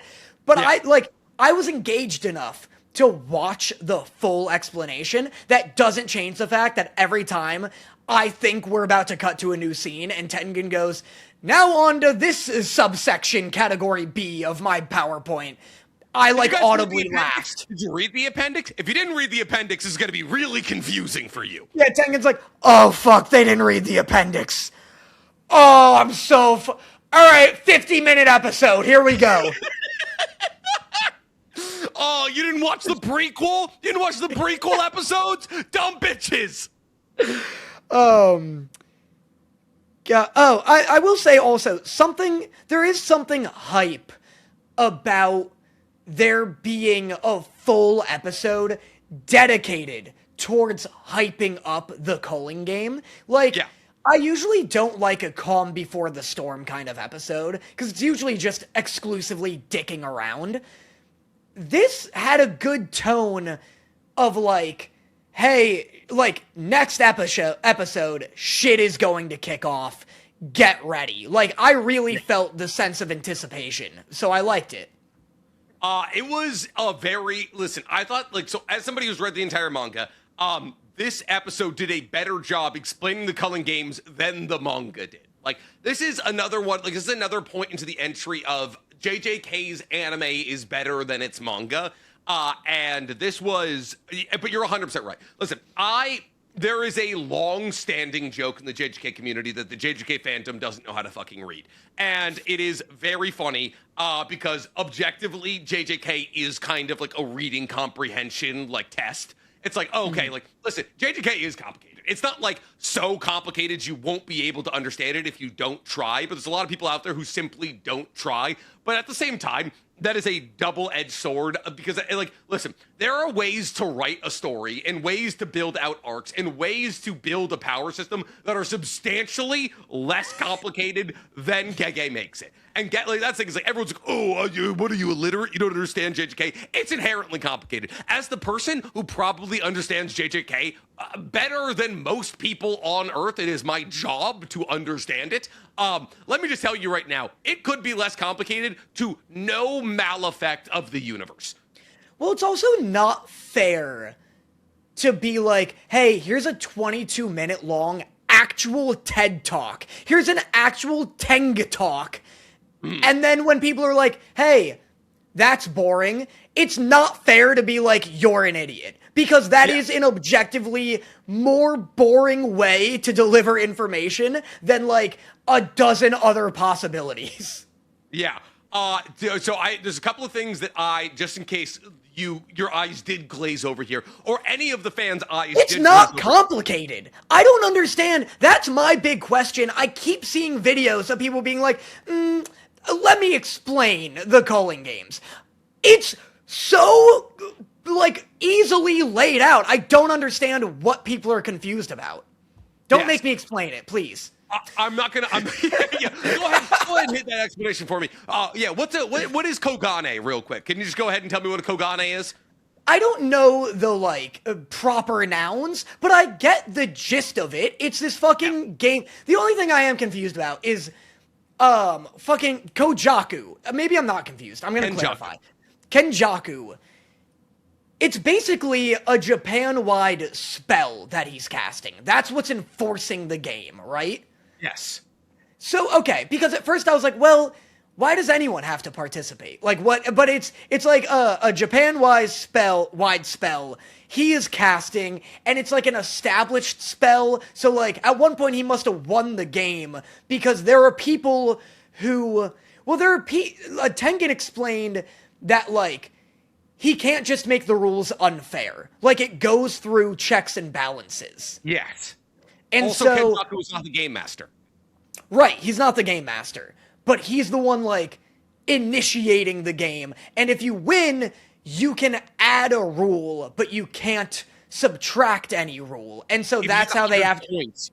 You can add a rule that doesn't alter, like, you can add a rule that can't basically, like, permanently alter the game. So you can't be like, oh, this rule ends the game. Right. But so their goal is to find some kind of loophole to make a rule, to get 100 points and make a rule that helps them win the game. And also, they want to win the game. They want to get important people out of the culling game. That's kind of like their main goal, but also like, yeah, they want to win the game. Yes, 100%. Yeah, and it's a classic fucking, you kill a sorcerer, you get points, you kill a civilian, you get less points. Sorcerers that don't participate will have their powers removed. I don't understand. I haven't seen a single person who was like, this is too complicated. I've only seen pricks like you who are like, you don't understand it, so let me explain. Okay, so from the top here, tell me who Kenjaku is and what he has to do with Yuji. All things you should know. He's the brain. He's the little brain guy, right? Please, okay. I'm being so smug about it. Yes, he is the little brain guy. He's in Ghetto's body. Mm-hmm. He's in Ghetto's brain. What does he have to do with Yuji? I don't fucking know, but, like, I never know what's going on with Yuji. That's from a lack of interest in Yuji, not because I'm dumb. Don't call me a prick who says you don't understand things, and then immediately tell me you don't understand one of the most important points! Okay. Wait, is this a spoiler, though? No! Or no? Okay, they literally showed us last episode, Danny! Oh, with his upbringing and shit. No, because that was also cryptic and stuff. I'm having 600 goddamn people in this chat right now go, Nick, spoilers. Nick, be careful of spoilers. Nick, that's what I'm saying. Danny, it's not a spoiler. It's not a spoiler, Danny. It's not a spoiler. They showed us last episode, Danny. His mom had scars on her forehead, Danny. What do you think that means, Danny? That's not, it wasn't explicitly stated, like, I'd have to figure that shit out. Because the scars also don't look like Ghettos. They just don't. Not enough that you can belittle me for not making that connection. How many people in this fuck-ass universe have stitch marks across their forehead, Danny? It's 2! It's 2 people! 3 if you count Noritoshi Kamo, who they talked about in this episode! Everyone looks fucking weird in one way or another. Chozo's got new face paint this season for some reason. Have you noticed that? We're talking. Yeah, Danny, because he's found brotherhood with Yuji. We found Danny. Look at the goddamn comments. Look at the goddamn comments, Danny. History will not remember you kindly, Danny. What are they saying? They're saying, Danny, say it down and say it, Nick. This is the one time it's not a fucking spoiler. Yes, they fucking do. Nick is crashing out. It's a practical statement. All right, well, if it's not a spoiler, then say. I want you to say it, Danny. I want you to say what you think happened. I just don't, I really don't know. I'm not enough of a JJK fan, plot-wise, to know. And I've admitted that before. I can't say. Why? I need you to come. If it's not a spoiler. You to come to the realization on your own. I really, you, like, don't even understand how little I'm invested in Yuji. I'm invested in every other aspect of JJK. It wasn't until season 2 that I became invested in Yuji, and unfortunately, plot-wise, all he's doing is fighting in season 2, and then regretting Sukuna taking over his body. Kenjaku is Yuji's mom. Kenjaku was Yuji's mom. Well, he was in Yuji's mom, right? He was in her brain. He was in her brain. Yes, he was right. In her so brain. He's not Yuji's mom. He was like possessing Yuji's mom. I guess, but Yuji's mom dies before him and Jin, Yuji's father, are able to have a child, and so Kenjaku takes over her body, and then Kenjaku takes some back shots from Jin Itadori. Yes, canonically, Kenjaku has fucked Yuji's dad, and then Kenjaku became pregnant with Yuji and had Yuji. Gotcha. I guess that does make sense, because those are memories of Yuji's birth. Yes. Yeah, I see. What does that have to do with the Colon game discussion? That I cannot tell you. All right then. Well, but that's not me not understanding the Colon game. That's me not having that information yet. I guess. Right? All I wanted you to do was come to the realization that Kenjaku was Yuji's mother. That's it. Well, but you told me already that she had the scars in the previous episode. I didn't have to tell you. You'd reminded me. You'd reminded me. Yes. But I'm saying that has nothing to do with the conversation of people not understanding the Colon games. I'm genuinely asking what people don't what aspect of it people don't understand, because we also know that his goal, someone in chat was like, what's his goal? And maybe this isn't his ultimate goal, like maybe it changes, but the goal that we've been presented is that he wants to evolve all of Japan, which I find strangely specific. He wants to fuse all of Japan with Tengen, because now that Tengen hasn't fused with a pupil, they can fuse with whatever. And so by fusing all of Japan's population with Tengen, then curse energy will be evolved. That's what Kenjaku wants. Right. And that's bad. Because at first I was like, that sounds not bad. That sounds rad, in fact. But then Tengen's issue with it is that if one person gets upset, the whole... Basically, yeah. Everyone will become evil. But yes, why doesn't that work? Why doesn't that work in the inverse, where if one person is good, everyone will be good? That's a fantastic point, Kenny. It's a point I've never thought of, and boy, oh boy, is it a question that is never answered. Really, really. Are you being sarcastic? Is that a dumb question?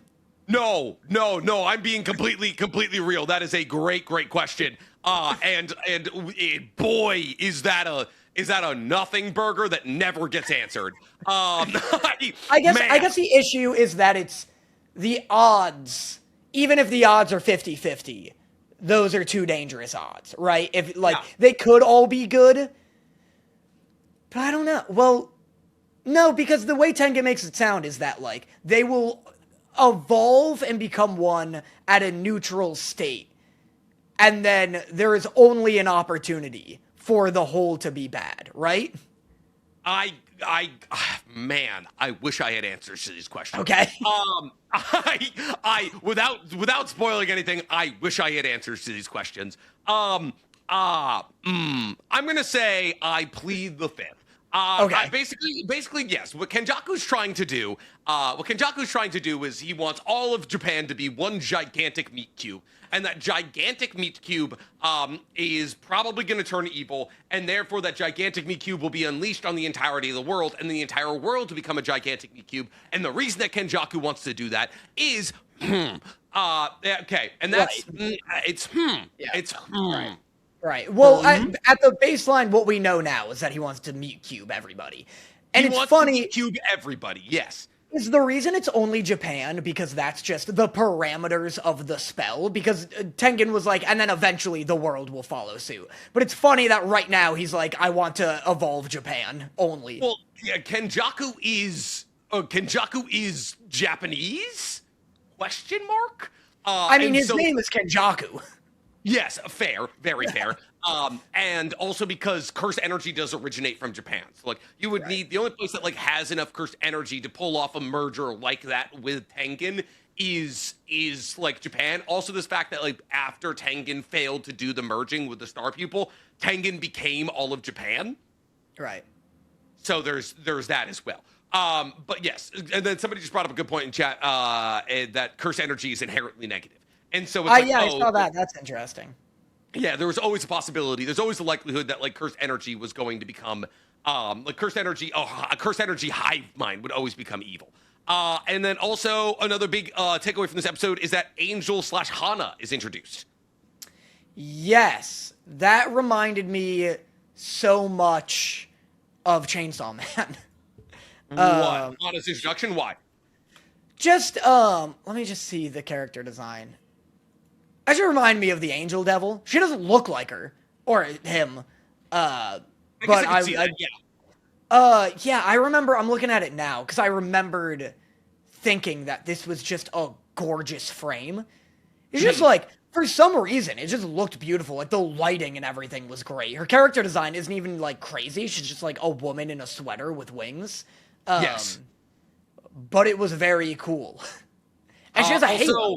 Is she a real ass angel? I guess you can't tell me, but I guess it's kind of weird. It has to do with like the reincarnated sorcerers versus awakened sorcerers kind of situation, which we'll get to with time. Also, we got an introduction of Takaba as a character who I am so curious to see if you like, because Takaba either has the possibility to be your favorite character of all time or a person who completely ruined season 3 for you. Takaba has a different name. It starts with an H, right? That's what he usually goes by, I thought.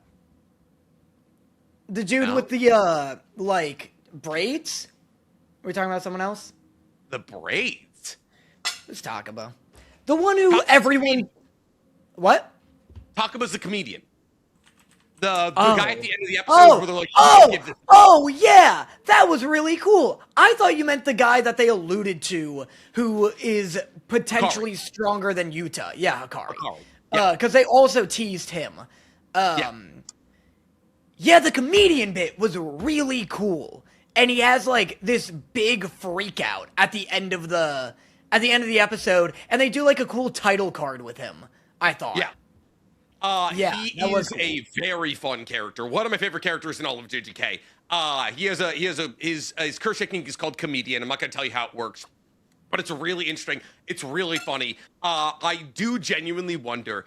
He's a really confusing character in the manga because he's like the big arc that we've already established with him is that he's kind of like a failing comedian. And that's because he does what is essentially like 1980s Japanese comedy. So like his entire character arc revolves around understanding like 80s and 90s Japanese physical comedy. And so all American readers and like a lot of Japanese readers, when they read the part of the manga that like involved Takaba, were like, I don't understand these jokes at all. And so like a lot of people like when like even I don't understand the jokes that he makes like half the time. Actually don't understand any of the jokes he makes. So I'm really curious to see if with the anime they decide to change his jokes to make them like more topical or something like that, because like a big talking point from a lot of people reading the manga were like, I don't fucking get any of this. So like it does a really good job of building out the idea of Takaba that nobody understands his jokes. So it is very, very fun, and I'm very curious to see how you feel about him. Chat is obviously you know more context than me, but chat I think is on your ass too harshly right now because they're like, Nick's spoiling by saying he's a comedian. They say he's a comedian. Like he's introduced as one. So I understand your plight. Yeah, I wonder if they'll adjust it for the dub only. Maybe, actually. Yeah, that could be, because like that thing is like there's... Like they give him like a Jerry Seinfeld voice. That would be great. That would be so... I'd have to watch the dub if they did that. What's the deal with the calling game? But anyways, I would find it really fun if they changed it up a little bit, but also... Fuck, what was I going to say? I completely forgot. I spaced it. But yeah, so Takaba got introduced. Very excited to see how he goes. But yeah, cool. All right, that is basically everything that I had from JJK. I think it's funny that people are like, the big news of the week is that this episode got a 7 point whatever on IMDb. 7.7. 7 point, a high 7 is news. Like, Yeah. that's high for an episode that is just a TED Talk. Like, Yeah, considering that's what it was about, yeah. That is not JJK falling off. If anything, that is the most impressive feat the whole series has ever pulled off. Yeah. Oh, that's what I was gonna say. In Danzidon, remember when they were like the shrimp guy was singing that song that was like revealed to be from like an energy shot. It was like season 1, and he was like singing the song, but he was singing it in English, and it was like from the energy shot ad. Yeah. That was like kind of like Yeah. a change. That was like a moment where they could have changed the localization, but didn't. But yeah, no, that is actually very impressive. A 7.7 for an episode that is 22 minutes of explaining the season that's about to upcome is like kind of impressive.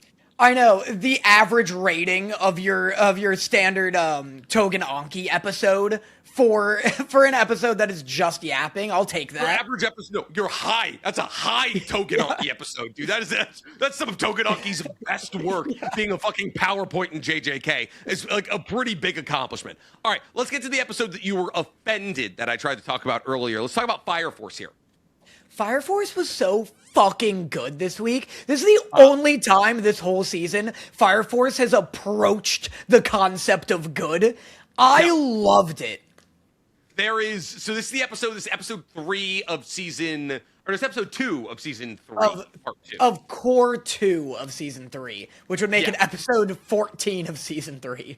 Yes, and so this is an episode that focuses mostly on Benimaru Shinmon and his battle against his father, or his adoptive father. I don't remember if he was an actual father, but they're both Shinmons, and his father has basically come back as a doppelganger to protect the 7th out of 8 stone pillars, and Benimaru has to battle against him, and it's a big focus on Benimaru's ability to use the Nichiren and all stuff like that.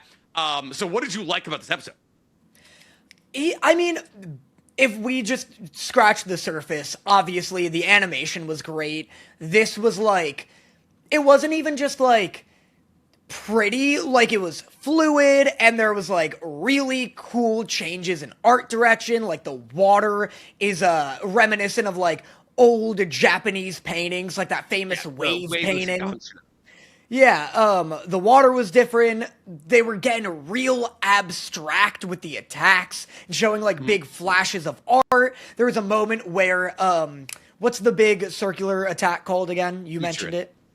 When the Nichiren was blasting Benimaru's adoptive father, and it was this like really cool kind of like abstract visual. Like they just got really experimental with it and had a lot of fun, and as a result I had a lot of fun. If we go below surface level, it was just hype. It was a cool like Benimaru focused episode that brought a lot of like emotion to that character, where it's like, hey, I took your place after you were killed.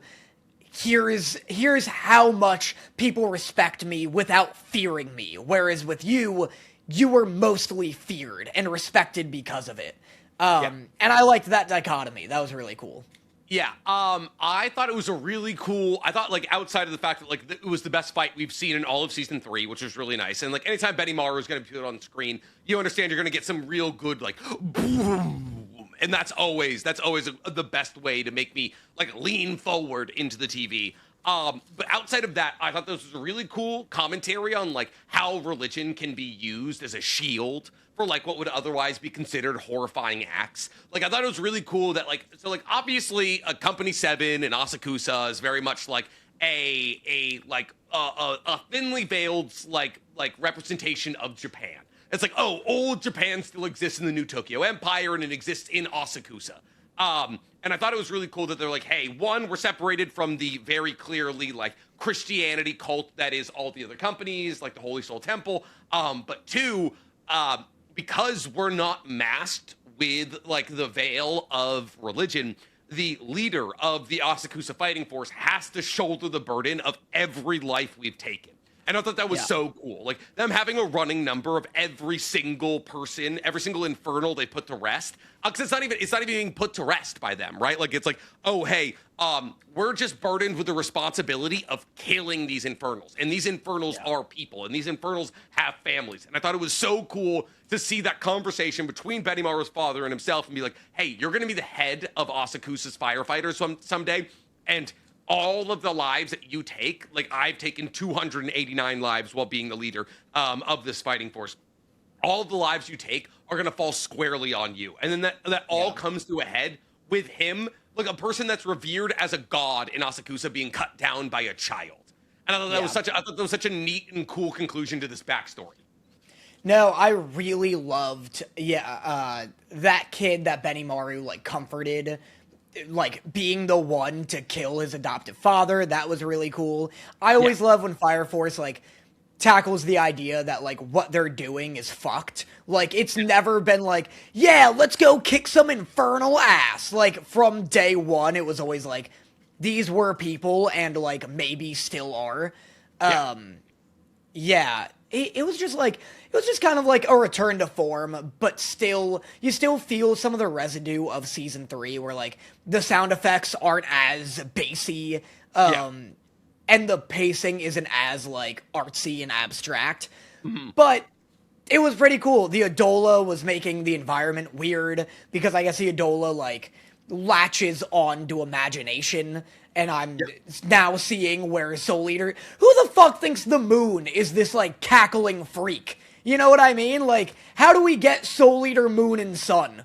Don't tell me! Don't tell me! What the fuck are you doing? I'm not going to, but I'm just saying that chaos is being introduced. Like, chaos is being introduced. Like, it's like, oh, the waves, even after Benimaru and his father's fight, like, the waves stay that way. Like, they're made that way because of that fight, and they're like, oh, like, the pyrokinetic, they say in this episode, the pyrokinetic output of that fight caused for the waves to change.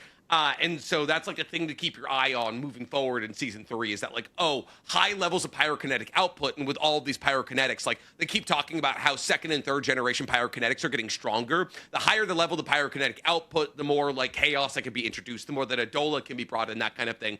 And so that was a really cool to see that start to happen. Yeah. And then we start to see those cracks into Soul Eater, which is unfortunately the biggest spoiler that everybody knows. I wish that was a less, like, pervasively known, like, topic that, like, Fire Force is a prequel to Soul Eater, that kind of thing. Like, everybody knows it. And, like, obviously they're, like, kind of laying it on thick now in Fire Force. So they keep showing the moon and all of that. And it's like, if you've seen Soul Eater, you know where we're heading. But yeah, no, I love that they were leaning into, like, traditional Japanese art. Because of, like, who Benimaru is as a person, because of his connection to, like, traditional Japan. And I thought this was a really good episode. Like, I do believe this is a genuine return to form for Fire Force. I hope that it's going to keep heading off in this level of quality. However, that being said, and maybe just me looking back at season 1 and season 2 with rose-colored glasses here, but, like, I was watching this fight and I was like, oh, this isn't animated to the level that it would have been if it was in season 1 or season 2. I mean, that's just true. Like, it's not rose-colored glasses. Like, season 1 and season 2 had such a great style that's just not present here. It had great pacing. It was weird and meditative and abstract. Yeah. And yeah, it's lost that. It's become a little more generic. Speaking of, you should go back and watch an episode from season 1 of JJK. Yeah. And just see how different this fucking show has become. It's insane, especially now in these slow moments. Like, now that we're not even, like, doing fights, and it's just, like, Yuki and Chozo and Yuta and Yuji talking to Tengen. Like, just looking at, like, the outlines that they use to draw people are, like, slightly red now and shit. Like, it is not, like, it is completely different animation style. It's absurd. Yeah, it's great. It's so much more unique. I actually absolutely adore it. Yeah. Do you want to talk about Hell's Paradise? Or does that mean you think that Sentenced to Be a Hero are the best episode of the week? Oh, no, that's not true. Oh, man, I didn't even think about what I would think the best episode was. Yeah, right? I think Fire Force was my favorite. Was it really? I would say it was, for me, it was Frieren. Yeah, I mean, Frieren was good, but like I said, it was another, like, classic Frieren mess around. It didn't give me, like... If Frieren gave me the same feeling that episode 1 of Frieren did, where I was like, oh man, I gotta, like, contemplate the meaning of life right now, Yeah. then that hit me. But, like, I like that Fire Force stepped out of its shell and, like, gave me something so unique. That's fair. It got very, very unique with like how it was animated and like the story it was trying to tell. It was nice to have Fire Force, like a Fire Force episode that like actually meant something. It was like, we're getting like the introduction of like what it truly means to fight in the Otakus, the firefighters. And I thought that was pretty dope. I would say out of the 2 episodes between Hell's Paradise and Sentenced to Be a Hero, I would say Sentenced to Be a Hero was better. Maybe? I don't know. I mean, Hell's Paradise was fucking swinging in, like, the first half of this episode. Yeah, this was a great week. Sentenced to Be a Hero was good, too. What do you want to talk about? Let's talk about Hell's Paradise, then. Okay. Well, because you like Sentenced more, so if we were doing best last... Okay, let's talk about Hell's Paradise. You're absolutely right. Because my notes for Sentence are much longer than my notes for Hell's Paradise. Okay. Because this episode of Hell's Paradise is very fun. We get like the continuation of the battle between Asachobe and Jesus Christ and Gabimaru. I can't believe you knew Asachobe. The only one I know is Gabimaru. I know all of their names. Actually, I've read the manga, so like this is my second time interacting with this universe here. Nick, I've grown up with people whose names I don't know. You reading the manga doesn't impress me. My job is to remember names and attacks. That is like my role on this podcast is for you when you go and then I tell you the name. That's fair. I just can't imagine retaining so many names. But this episode of Hell's Paradise was good. I just don't remember, like, there was nothing about this episode that I was like, oh my god, what a masterpiece. Like, it's just, to me, this is a classic Hell's Paradise mess around, where it's like, oh, we get a crazy fight between Asachobe and Gabimaru, and Asa's losing himself in, like, the Tao, like, he's, like, tapping into Tao, he's going through his, like, Kishibe transformation, because he's, like, basically a Lord Tenzin adjacent at this point in time. And he stabs his brother Toma in the battle against Gabimaru, and like it's this kind of interesting battle where the two of them are like basically killing themselves to try and kill each other, and neither of them really know why they're doing it. Outside of that, we got like a little bit of Sagiri x Gabimaru action, and that was about it for me. I'll agree with you that the second half of the episode is definitely a classic Hell's Paradise mess around. The fight in the first half was awesome. I thought it was so sick. I love Gabimaru's like fire ninpo, how it's all like rainbowy. Yes. Oh, Sentenced to Be a Hero and Hell's Paradise do flame in such a way that I've never seen before in like the animated space. Like obviously like Naruto is also pretty well known for its like crazy high fire release, but like something about the color spectrum they use in Hell's Paradise, and I also think it's just because Hell's Paradise in general is so pastel-y and watercolory, that like they do such a good job of making it look vibrant. And so like when like Gabimaru does things like aesthetic blaze, something like that like burn away all of like Asa's like tendrils and all of that, you're like, oh my god, that looks incredible. Yeah, no, I was just very impressed with this opening fight. And it's also like, I just love that Hell's Paradise is such a high quality but such a slept on show. So anytime it gives me an episode that's like either great or just above great, I'm a ride or die. I'm like, this needs more eyes on it. This deserves the Sentenced to Be a Hero treatment, and for some reason no one talks about it. Because I love the power system so much. Yeah, we do get Gabimaru gets his memories back. Because they boost each other's Tao. Yes. The whole time he was fighting this guy, I was like, if he just fucked this dude, would that boost his Tao? Like, would that get him his memories back? I don't think they have complementary Tao. So, like, he has fire Tao, which would mean that Sagiri, who has complementary Tao to him, has plant Tao, I believe, or like earth Tao. I don't remember. There's a big pentagram. There's 5 Tao types, and every Tao type hinders one kind of Tao and complements another type of Tao. So Sagiri's Tao complements his but like she's hindered by somebody else. I don't remember exactly what.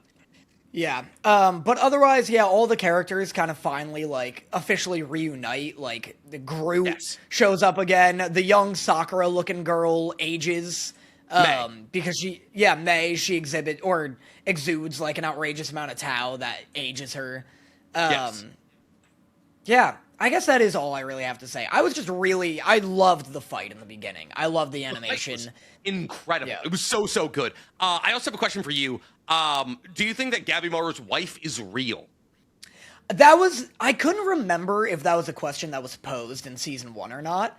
However, I love the ambiguity of that. And I kind of hope she's not. I think that'd be cool. Ooh. Just because it's so...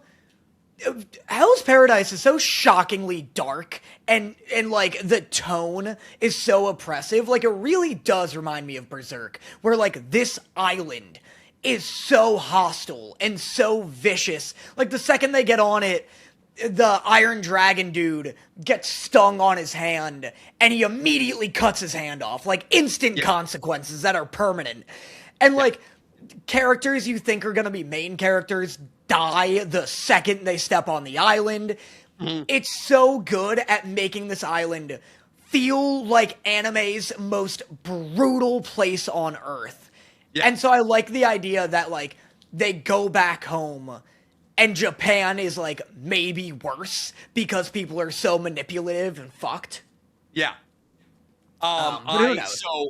So if you hope that she's not real, do you hope that Sagiri and him end up together? Their romance isn't anything that, like, I'm really super tied to. I more like that they respect each other. Like, I like their friendship more than, like, I'm like, oh, they need to date. So, like, whatever. It could be cool. They're, it's cute, I guess. It'd be cool if they get together and that, like, boosts their Tao, and that's some big, like, plot point. Well, like, that's kind of what they do in this episode, right? Where they're like, oh, is that Buchijutsu, which is just fucking each other. But, like, they're like, oh, it's not Buchijutsu, but it's, like, something close to Buchijutsu is, like, what Mai is saying, basically. And so, it's a fun episode. It's got a really good fight. The Dragon Blade is built like a brick shithouse. Like, just the biggest dude I've ever seen, minus, like, maybe Escanor. Yeah, I love him. He's so good. And he's so down to clown for, like, any situation. He's always down for a fight, and then every single woman he bumps into Yuzuriha again, and he's like, oh, it's the woman with a fat ass. And I was like, all right, dude. I was like, fucking, and she just takes it on the chin. She's like, yeah, that's me, I guess, Yeah, he is crazy. I forgot that. He was wild for that. And then Sagiri, he crosses blades with Sagiri, and he's like, oh, there's more to you than your huge tits. I know. Yeah.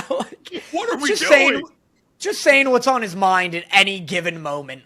Just fucking airing it out here. That's what happens. That's what happens when you cut your hand off the second a mosquito bites you. Like, that's that kind of mentality. Yeah, dude, listen, that's just life without consequences, apparently. Yeah. All right, that brings us to our last episode of the week, Sentenced to Be a Hero. Another great entry. Episode 2 here, because for some reason we skipped last week. I really like where this show is going. Yeah, I like it too. I thought this was a good episode. Yeah, I don't have a ton of notes for it. I love the mustached man. He's a delight. Fuck, I forgot his name. He is awesome, though. I like everybody that was introduced this episode because, like, we get the mustache man who believes that he's king, and everyone's really chill about this guy believing he's the king. Like, even the royal soldiers, he's like, "You are my subjects," and they're like, "We're just gonna ignore that." And it's like, that's crazy. There's a guy who's like literally confined to fighting until he dies and then coming back to life. The worst penalty you could give somebody, and nobody's gonna check him on him thinking he's king. And then also we get introduced to the character of Tatsuya this episode, who is a guy who's what? Is that the other hero? The axe guy, yeah. Who's apparently been a hero so long he's lost his mind, which is such a cool idea. I love the idea of dying so much you just eventually lose your fucking mind. No, that's such a necessary addition this early on because, like, Yes. I feel like it's so easy. The first question I always hear people ask when someone's talking about this show is, well, why is being a hero bad? You're essentially immortal and you get to do cool shonen anime shit. And this is so needed for episode 2 to be like, hey, here's why being a hero is bad, other than the fact that nobody respects you. Yeah. And so it's like, yeah, like if you die enough, eventually you just lose your mind and you're locked into immortality forever. They're also just animating the fucking, I should have known the second that I saw the goddess's little hair thing and all of the flame that they were going to animate the fuck out of the little things. But like, there's a moment where they like pass a hammer to each other, or like a spike falls over, like they put a spike. Yeah. He hands her a spike, and he's like, all right, put the spike in the ground. And she's like, all right, I can do that. And she's like yapping, and the spike's slowly falling over, and it's all animated at 1,000 frames per second. They're just animating the fucking shit out of everything. And I'm like, I can't imagine that this could go on forever because they're just like it's the most frames I've seen in an anime outside of Frieren. And I guess like Frieren didn't have a ton of like internet, like Frieren wasn't the most hyped manga of all time before it got its anime. Like its anime is undoubtedly what blew it up to the level that it's blown up now. But it's crazy that they're giving like Frieren level animation to this story that I hadn't heard of until it got its anime release. I never understand why, like, certain anime get certain budgets. Like, Yeah. Blue Lock got $40 and a ham sandwich, and meanwhile, Zom 100 looked like a movie the entire season. Yeah, because Bug Studio was like, this is all we got here. This is literally all we got here. I saw somebody, did Nick and Danny give up on Beat Break?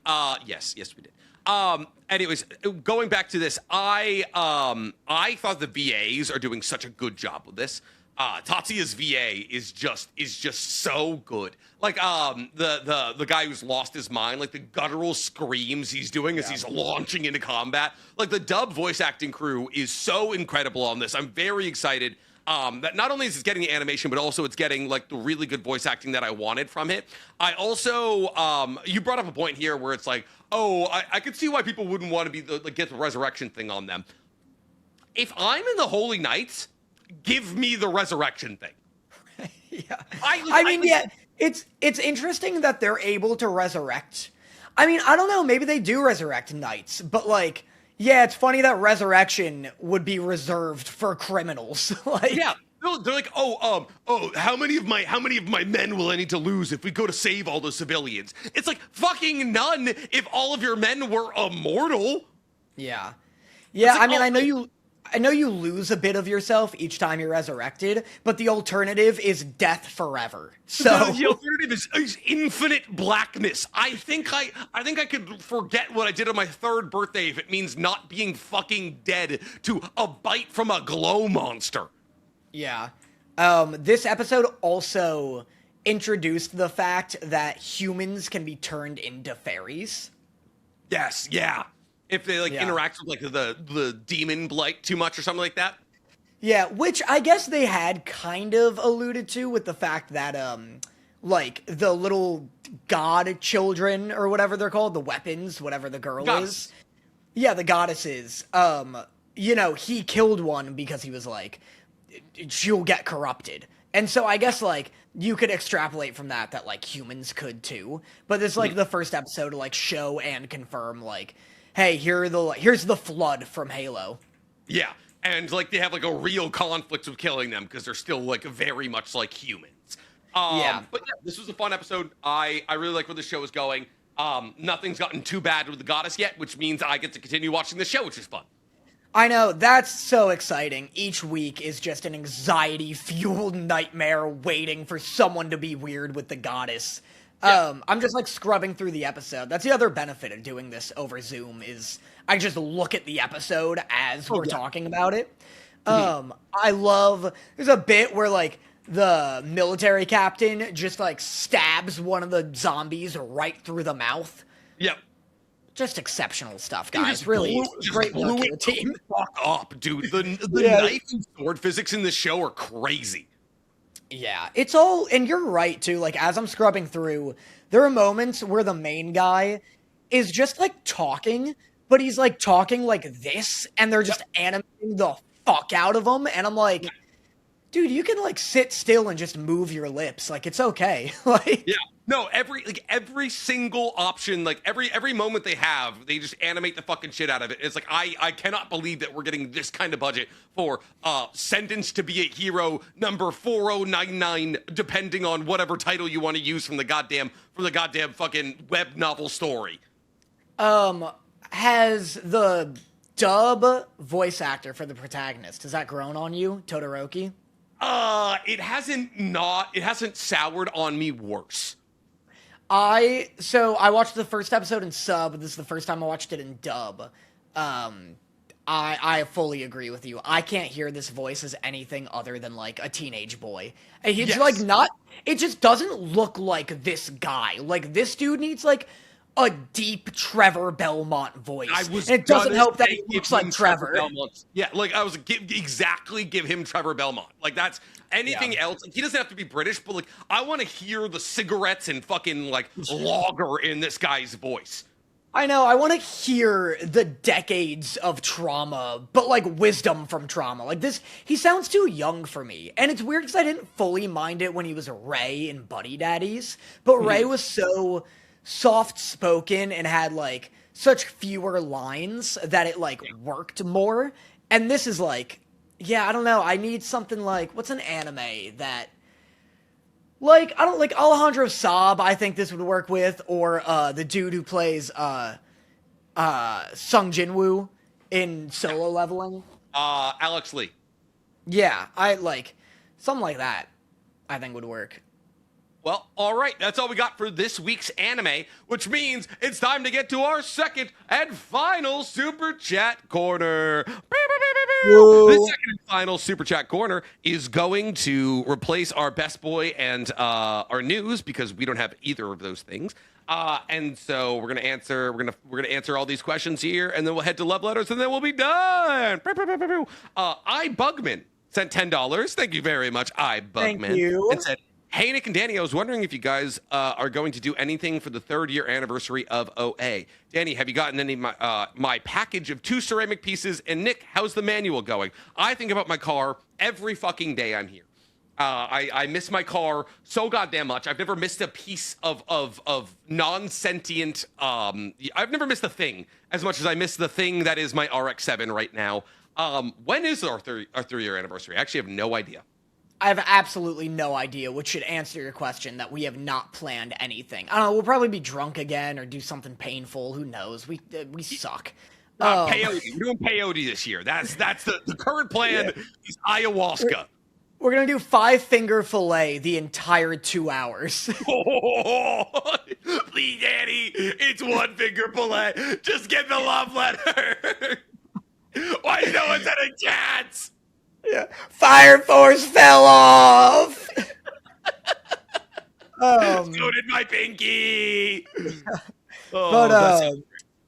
Yes, I did get your ceramics, and then I moved, so things are like kind of still in boxes, especially when it comes to like decorations. But next week I'll bust that out. Yeah, thank you for those. It was like a ceramic mold of like my face for one of their art classes. Oh, wow, that's sick, actually. That's crazy. A ceramic mold of your face? Yeah, like they made my face out of ceramic material. Okay, so not a mold, because that would be, I was like, how did they get the dimensions? I didn't fly out and like put my face in a cast, Yeah, get like 2 straws so you could breathe the entire time. Tarzan Man also said, by the way, the email for the drawing will be from Daniel Dalen McDaniel. There we go. I didn't know if How do I spell that, Nick?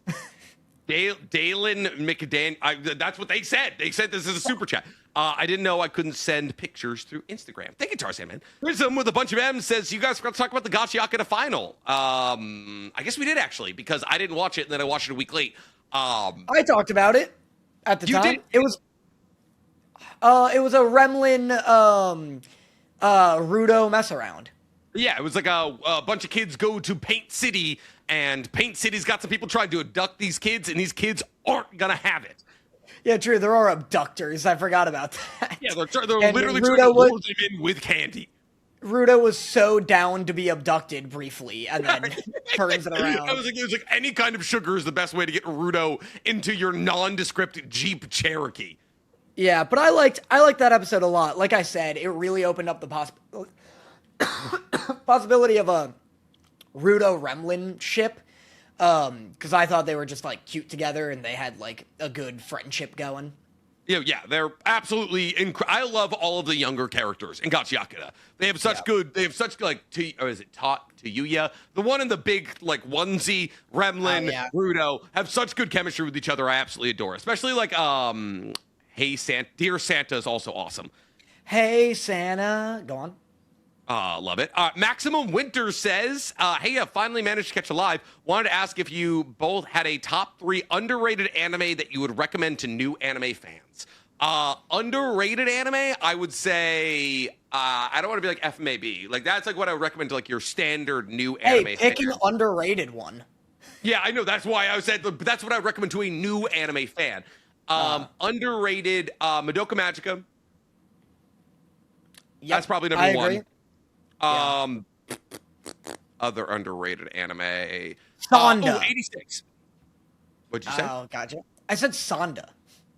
Ooh, Sonda's a good one. That's a recent one. If you want to get like caught up in a show that's still currently coming out, if you want to understand how tough it is to be episodic or season based, that would be a good one. So yeah, I guess Madoka Magica 86 if you're looking for like a political mech anime, and then Sonda if you're looking for something kind of ridiculous to maybe dip your toes into like a Beastars-esque kind of drama universe. Those are our OA3 underrated anime to watch there.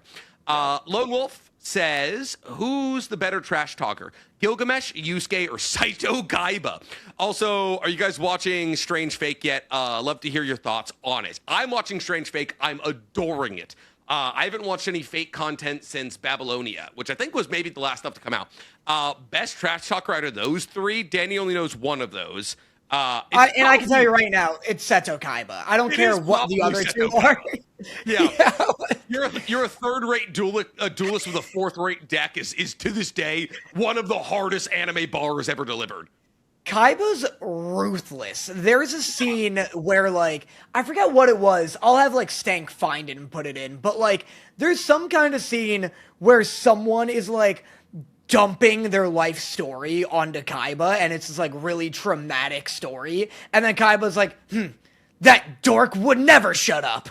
And it's like, Kaiba's awesome. He's sick. For a guy who spends his millions... killed himself. Like, please. Yeah. For a guy who spends millions trying to beat a 12-year-old at a trading card game, Kaiba is, like, the most ruthless trash talker. Not exactly a sympathetic king. The Greek Weeb sends $10. Thank you, the Greek Weeb. And says, breaking news. Netflix and Mappa signed a new strategic partnership to bring multiple future Mappa anime to Netflix worldwide, with several projects in the works from a reliable leaker. Now I sleep. That's crazy. That's cool. I mean, you know, the more anime that are on more streaming services, the better for the anime community. Oh, 100%. Accessibility is obviously huge. It's very interesting that animation studios specifically are signing with like platforms and that kind of thing, because like I feel as though it's kind of a crazy workaround for like Crunchyroll, because like it's like, oh, that might start some kind of like arms race where it's like, oh, is Crunchyroll going to have to start signing like exclusive deals with animation studios? Like that gives that's already what they're doing. Unless you're saying that all Mappa properties are going to be on Netflix and nowhere else. Like they already kind of do that, where it's like Sonda's only on Amazon Prime. Yeah, I guess. But that's like, did Amazon Prime buy that show, or did the studio say, hey, we're going to give you exclusive rights? That's things like, is that exclusive rights like heading forward here? And then it's like, oh, are animation studios now going to exist exclusively on different like hosting platforms? Yeah, I don't know. I mean, it's definitely like Amazon being like, hey, yeah, we'll buy that show. And then probably being like, you can't put this anywhere else. But it is interesting. Yeah, I don't know if that implies that like Netflix and Mappa are like, hey, everything you make, everything that comes out of Mappa is only going to be on Netflix from now on. Because that'd be kind of wild. I thought it was like Mappa's just moving shows to Netflix that will also be on Crunchyroll. I think it's like for future Mappa projects would That's but crazy. like maybe they probably also just would happen to be on Netflix. All right, our next one is best advice for a new aspiring anime creator. Thank you guys for the content you make. Jen, you saved my life. Danny, Nick, thank you, and God bless. Oh, thanks. JGC Vincent, I believe is the name there. Best advice for an aspiring anime content creator. Dude, talk about what you like. There's stop. Just don't be one. We don't need the competition. No, he's bringing up some good points there. It's an inundated field. Maybe try something else. Try comics. No one's talking about comics anymore. Do that. Yeah, talk about Wimbledon. What's Wimbledon? Which sport is that? That's I would tennis. know. I would know if there was a good content creator telling me. You wear white in every single episode, and you're like, in this year's Wimbledon, this tennis player won. Here's my top 10 Wimbles. Number 10. And this guy, you want to know where they got the name Wimbledon? This is the dawn of Wimbles. Yeah, do that. No, talk about what you like. Talk about the anime you like, what you're passionate about, what you can see yourself talking about every day for the rest of your life. Because fundamentally, if you want to actually be successful in any kind of content creation, consistency is your number one. It's the number one driver in your success. Yeah, I mean, the advice I always... Oh. No, go ahead. I wasn't going to give advice? I don't know. Your advice was don't. The advice I always give people is to just make the content. Like, that's genuinely the thing that trips people up the most, is they're like, yeah, I really want to make this video, or I got this great idea, and this and that, and then it's like, sick, can't wait to see it, and then they never put it out, and it's like, well, you're always gonna fail if you don't start, like... Yeah. You literally miss 100% of the shots you don't take. Donnie asks, have you watched Ghost Stories? We both have. Danny has an entire Patreon series reacting to the entirety of it. Yeah. It's bad. It's funny it's funny in like a compilation of all the like most outrageous moments. As a show you watch from beginning to end, it is not a high quality show. No, there's a reason that the dub cast was given the chance to do whatever the hell they want with it. It's because the sub story wasn't good, and in the dub they can only say the R word so many times before you're like, okay, I've heard this joke before. Right. Lulu Ampopo says sent $20 Canadian, so that's like $7. Thank you. I got a dip to keep up the good work, guys. I love the podcast always. Thanks, Lulu. That's very nice. Thank you. Ethan Riff sends €5 and says, have you guys seen everyone talking about Logan Paul ruining One Piece cards? Also, I'm English, not Scottish. Nick, love you both. No. I should have known that. With a name like Ethan and not Clicker McCline. I should have known that you were British, not Scottish. Guys, I'm Scottish. My middle name is Nye. I'm allowed to make that joke. Anyways, yes, I've seen Logan Paul's getting into trading One Piece cards. However, One Piece TCG started to do something really, really cool where One Piece cards that are sent to America are actually going to have the plastic around them removed so that scalpers scalpers have like significantly less incentive to like buy booster boxes, buy the bundle. So they're going to remove the plastic. So basically all of the boxes are open. Oh.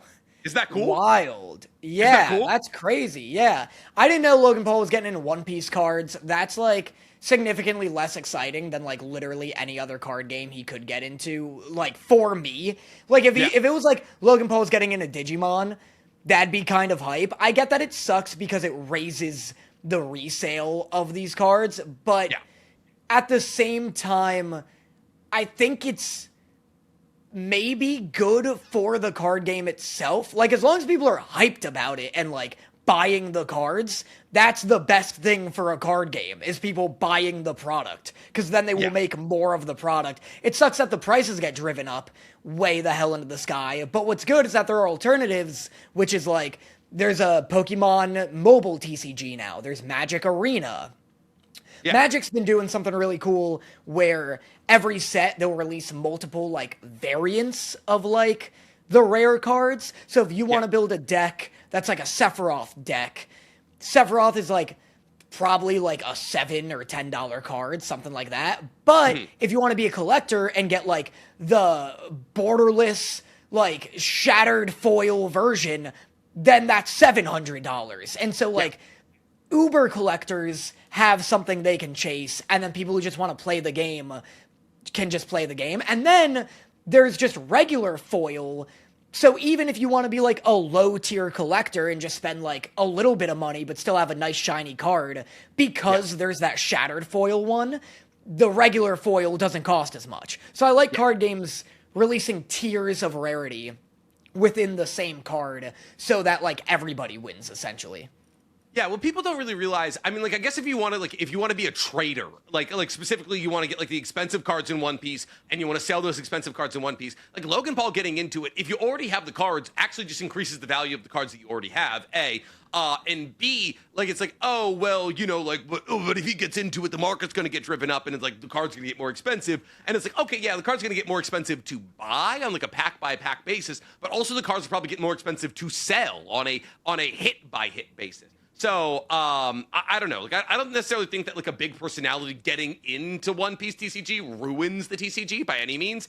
I just think it kind of it raises the prices, which sucks. But like with any TCG, there's always, like what Danny said, like with Pokemon or Magic the Gathering, there's cheap ways to play the game. Like there's like you can print out cards. You can print out cards, put a card stock behind them, and then be like, hey, this is my deck. That's like, it's not the real card, but like I'm gonna use this card. I printed it out. And it's like, okay, cool, that works. So yeah, I don't think it's really the end of the world. Lone Wolf asks, Nick, what is your opinion? Who wins, Gilgamesh or Karna? Karna. I think Seto Kaiba. Personally. I think Seto Kaiba as well. I'm gonna Google who Karna is. Is that another Fate hero? Karna from Black Clover? Karna Freeze? I see what is that that's the old wizard queen. Probably Gilgamesh. Gilgamesh is terrifying. Oh wait, no, Karna. Yeah, I have no idea who this is. I looked up Karna anime and I was introduced with the coolest character design I've ever seen in my life. From Fate. It's a Fate character, I guess. Oh. They're fucking awesome. All character designs in Fate. Oh, Karna, the sun god. Oh, yeah. First off, that's from Apocrypha. You would love Apocrypha. This is the coolest character I've ever seen. Dude, you need to watch Fate. You need to watch Fate. Fate is so goddamn good. All of it's sure it's confusing, but just watch the one-off series. Apocrypha, Babylonia, and now Strange Fate. Karna wins, dude. Karna's awesome. He's like literally the god. He's like the Hindu god of sun. He's fucking sick. All right. Oh my God, they just keep pouring in. We have 4 more here. Hey, I'm a big fan. What's your favorite characters of the big 3? Love the content. My favorite character in all of the big 3 is... Fuck, that's a good question. Minato. Itachi. Final answer. That's crazy. Favorite character in all of the big 3? I guess Rock Lee, probably. That's a good answer. Yeah. I mean, you would go something from Naruto, though, because you haven't seen One Piece or Bleach. And that's... I've seen more One Piece than Bleach. Also, I forgot about Bleach. I was thinking about Dragon Ball, so even that's okay, well, impressive. Then I definitely wouldn't choose a character from Dragon Ball. That's for sure. All right. I think if I chose Dragon Ball, it'd be either like Gohan, Teen, or Trunks. But Gohan. If I had to choose a favorite character from Dragon Ball, it's probably Trunks. That or Gohan. All right. Joe Woodring asked, what do you guys think about Spy Family this season? Also, what is 2025's 5 most underrated anime? I haven't watched I think I've watched the first 2 episodes of Spy Family this season. Danny hasn't watched any Spy Family. 5 most underrated anime of 2025? Takabi's Original Sin, Sanda, I don't know. I don't know what else, honestly. Everything else was equally rated. Yeah, everything was rated just fine. Togen Anki, if you're looking for just a good time. If you're a masochist, yeah, Togen Anki's definitely up there. Togen Anki was a blast. But yeah, everything else was like properly rated. There was nothing that I was like, why isn't this getting more praise? Mm-hmm. Lone Wolf asks, do you think Ayano Koji can outsmart L or Light if he was in the Death Note universe? I think no. Well, I don't know. Ayano Koji would just probably kill them. You know, that's the thing. If Ayano Koji figured out who they are, like Ayano Koji is literally from an assassin school, and L is a high schooler, L is a kind of cop, and Light is a high schooler. So Ayano Koji, being the assassin, probably figures out how to win that fight, I would imagine. Bryce the Battle Phoenix says, hey, Danny, MTG Sephiroth's basic is $40. Yeah, you idiot. idiot, Danny. It didn't used to be. Yeah.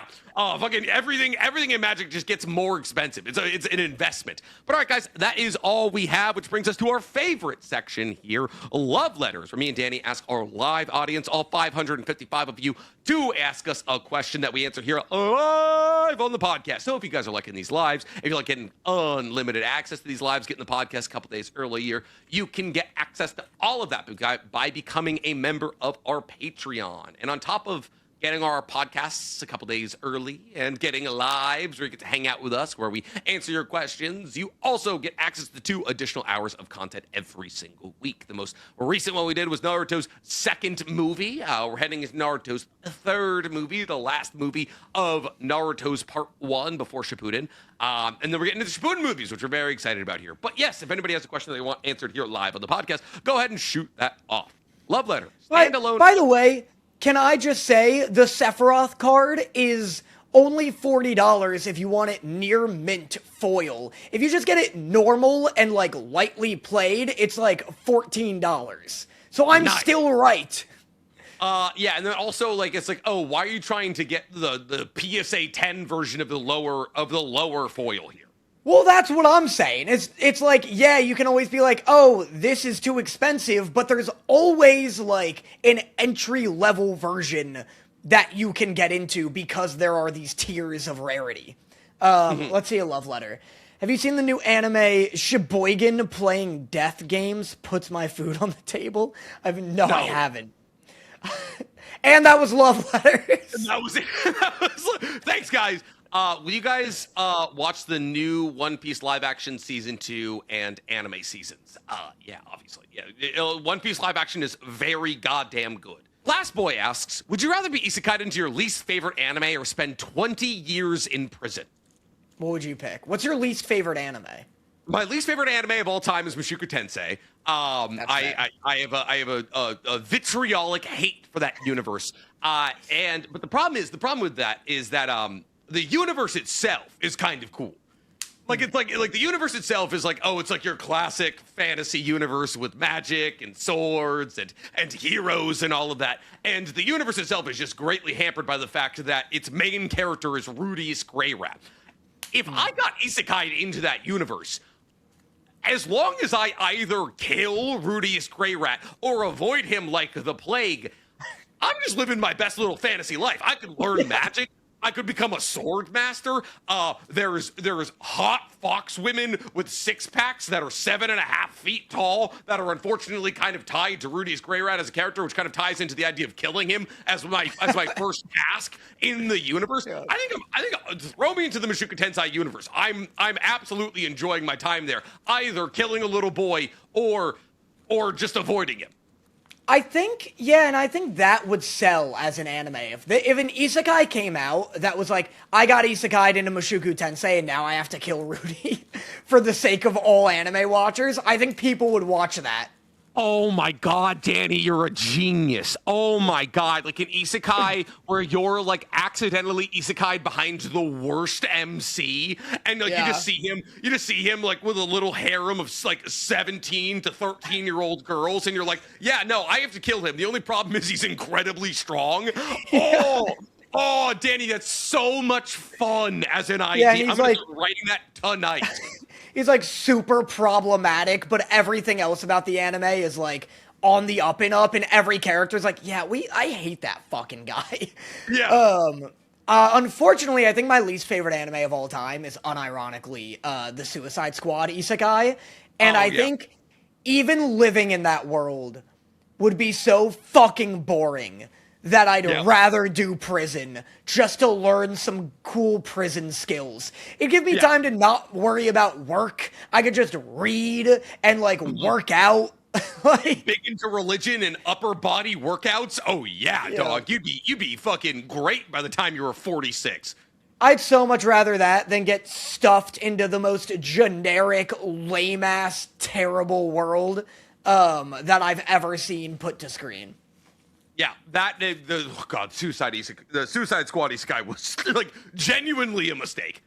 Yeah, that was awful. Like a gross misallocation of funds. But all right, that's all we have this week, ladies and gentlemen. Thank you so much for checking in for another episode of Otakus Anonymous. Me and Danny love you guys so much. We got another 2 weeks of doing this, but then we are back to our regularly scheduled content. So once again, if you guys are loving these live streams and you want them to keep staying in your life after I get back on February 7th, you can become a member of the Patreon. But until then, guys, we love you so much. Goodbye. Bye.